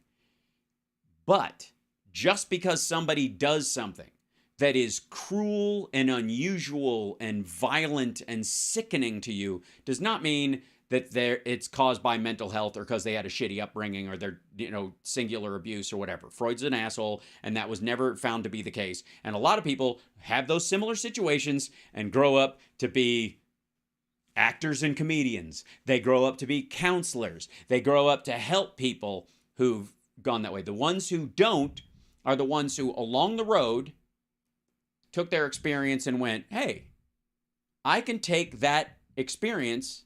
You know I saw them getting pleasure. I'll get the same pleasure for myself down the road. Now, there's definitely trauma and damage that can be helped, and those folks can hopefully be guided away from that over time. But there's no guarantee in it.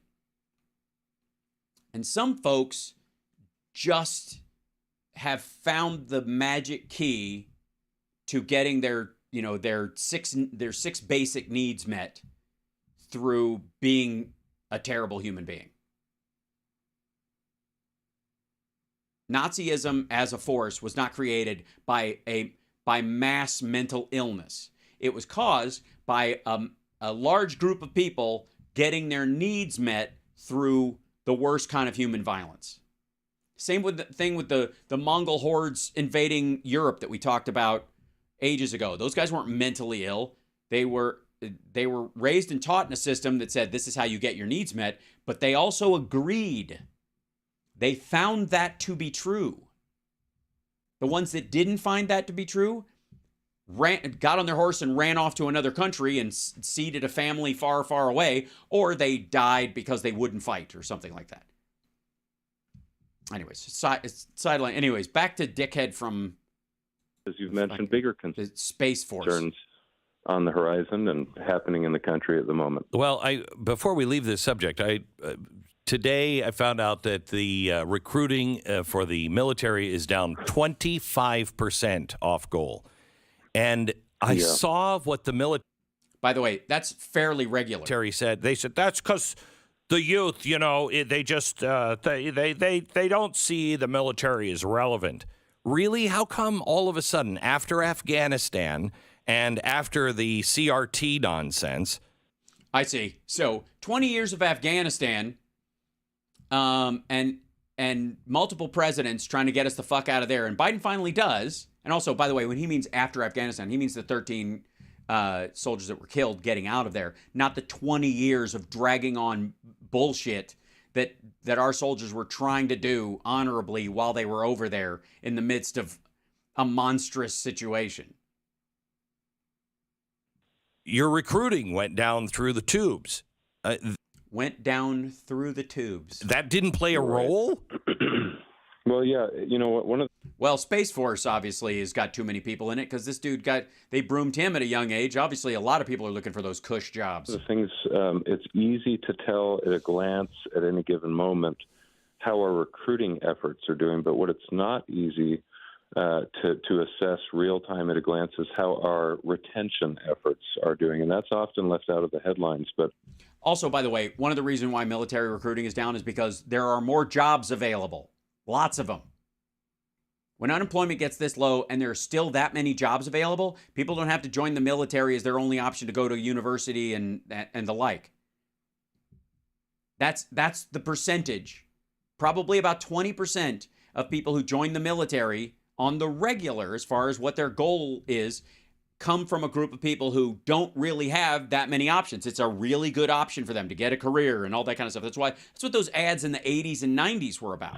I talk to service members all the time. They reach out both thanking me for my book and also seeking for help, quite frankly, on how to navigate the current politicized... Yes. How do I... they keep wanting me to talk to black people, and there's a woman in here now. It's really... Don't tell anybody who I am. I just... workplace in the uniformed services, but they are telling me, and this is anecdotal, I get it, but it's real world on the ground intel, that they... Yes, it's anecdotal, but it's real world on the ground intel. Fucking hell. A bunch of people that are currently in uniform, their active duty service commitments aren't up yet, but when they are up, they're going to be getting out of the service. And so not only do we face recruitment issues, we're going to have a really difficult time this year in the Why? So if so these guys just joined. So the people you're talking to on the regular just joined the military so that they could go to college, and if they ever have to get an active duty assignment, they're going to drop out. Huh? I'm just saying, if you're talking about a slice of of a particular a particular slice of a demographic of people, it seems like that's who this dude is talking to. Next year, retaining folks who have served for a very long time. It's a really tough. There's that word, folks. He used folks. Commie. Position to be in. And it's not just COVID's fault, and it's not. Pick the issues that senior defense officials want to point a finger at and shame and blame. It's the very policies that are being pushed down the pipe right now and foisted upon our service members that's hurting morale and disincentivizing them from continued service. By the way, no, it's not. It's conversations like this. If anybody hears this, they might be dissuaded from joining, but that has nothing to do with it. Not at all. There are just more and better financial options for people than there ever have been before. That's why.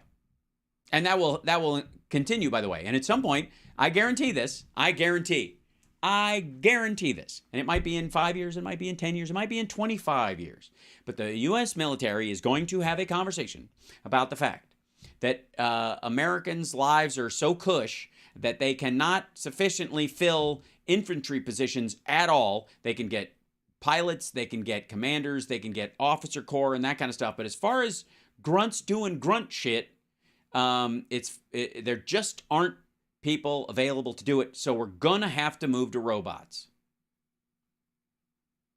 It's going to happen, kids. I guarantee it. And I'll tell you one thing, the soldiers will not be replaced by bipedal humanoid robots at all. At that point, it's not going to be a bunch of, fucking Tesla bots in camo walking around. We're talking to former Space Force Lieutenant Colonel Matthew Lohmeyer.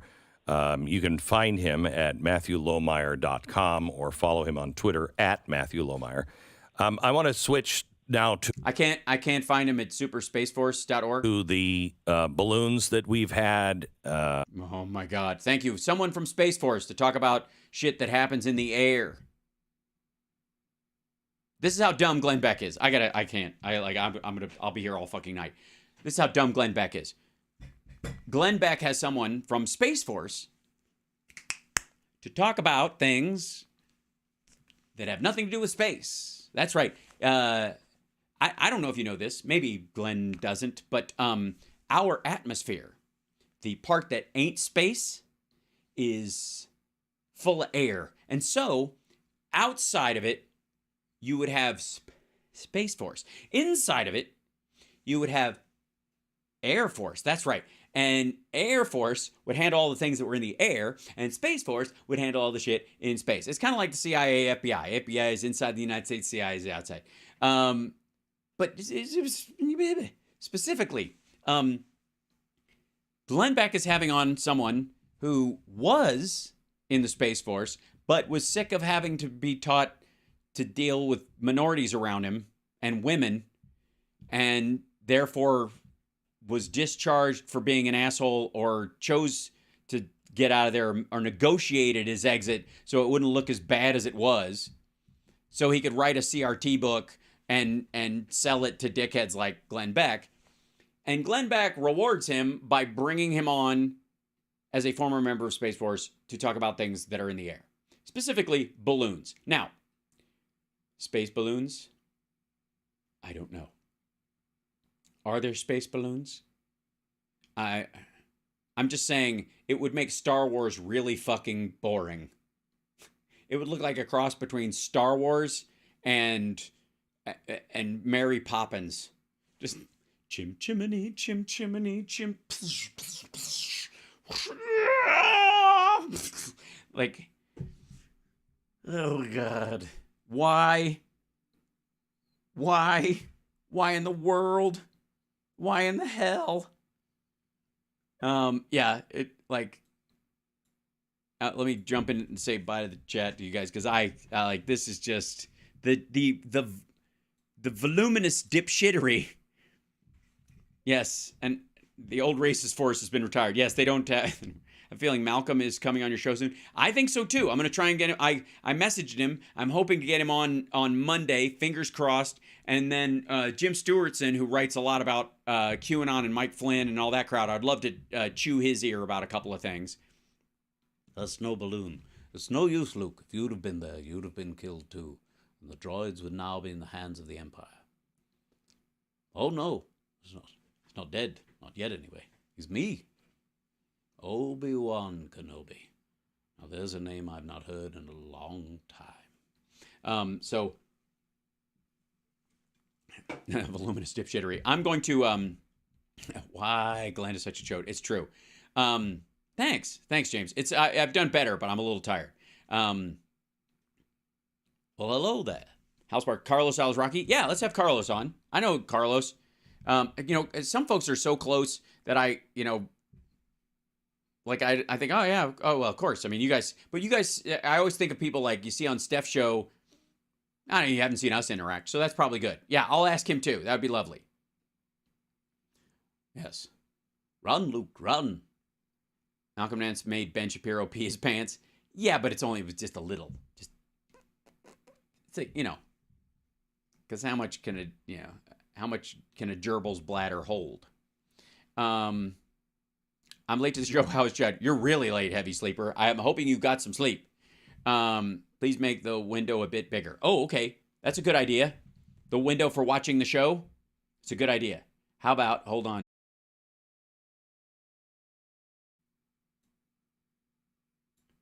I have to move it or something? Hold on. I'm going to try and do that while we're here, because I'll see if you guys like it. Nah, I can't. Yeah, won't let me do it. Oh, it's locked. That's why. Ha ha. I'm silly. I'm a silly boy. So grow this up a little bit like that. Grow this up a little bit like that. Make it like this, maybe? You think? How about that? Is that good? Does that make it better? How about that? Huh? Huh? Hey, you son of a bitch, you. Look at that. And then I'll grow this window out. And then grow this one. I'll make this a little bigger. How about that? Does that help? Excellent. See? Ask and ye shall receive. I'm still just, I built this whole frame the other day when my whole system was burned down, and I was like, I have to feel productive. Everything is going to hell. I feel like I have to find some way to move the ball down the field since everything else is dying. Anyways, love you guys. Gotta go. See you later. See you on the morning show. I'm gonna go test the guest software right now with my phone and a friend and all that kind of stuff. Anyways, you're wonderful. Take care of yourself and take care of somebody else. And and remember that.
By the way, I was joking when I cut myself off. That was just a joke. Okay, see you tomorrow.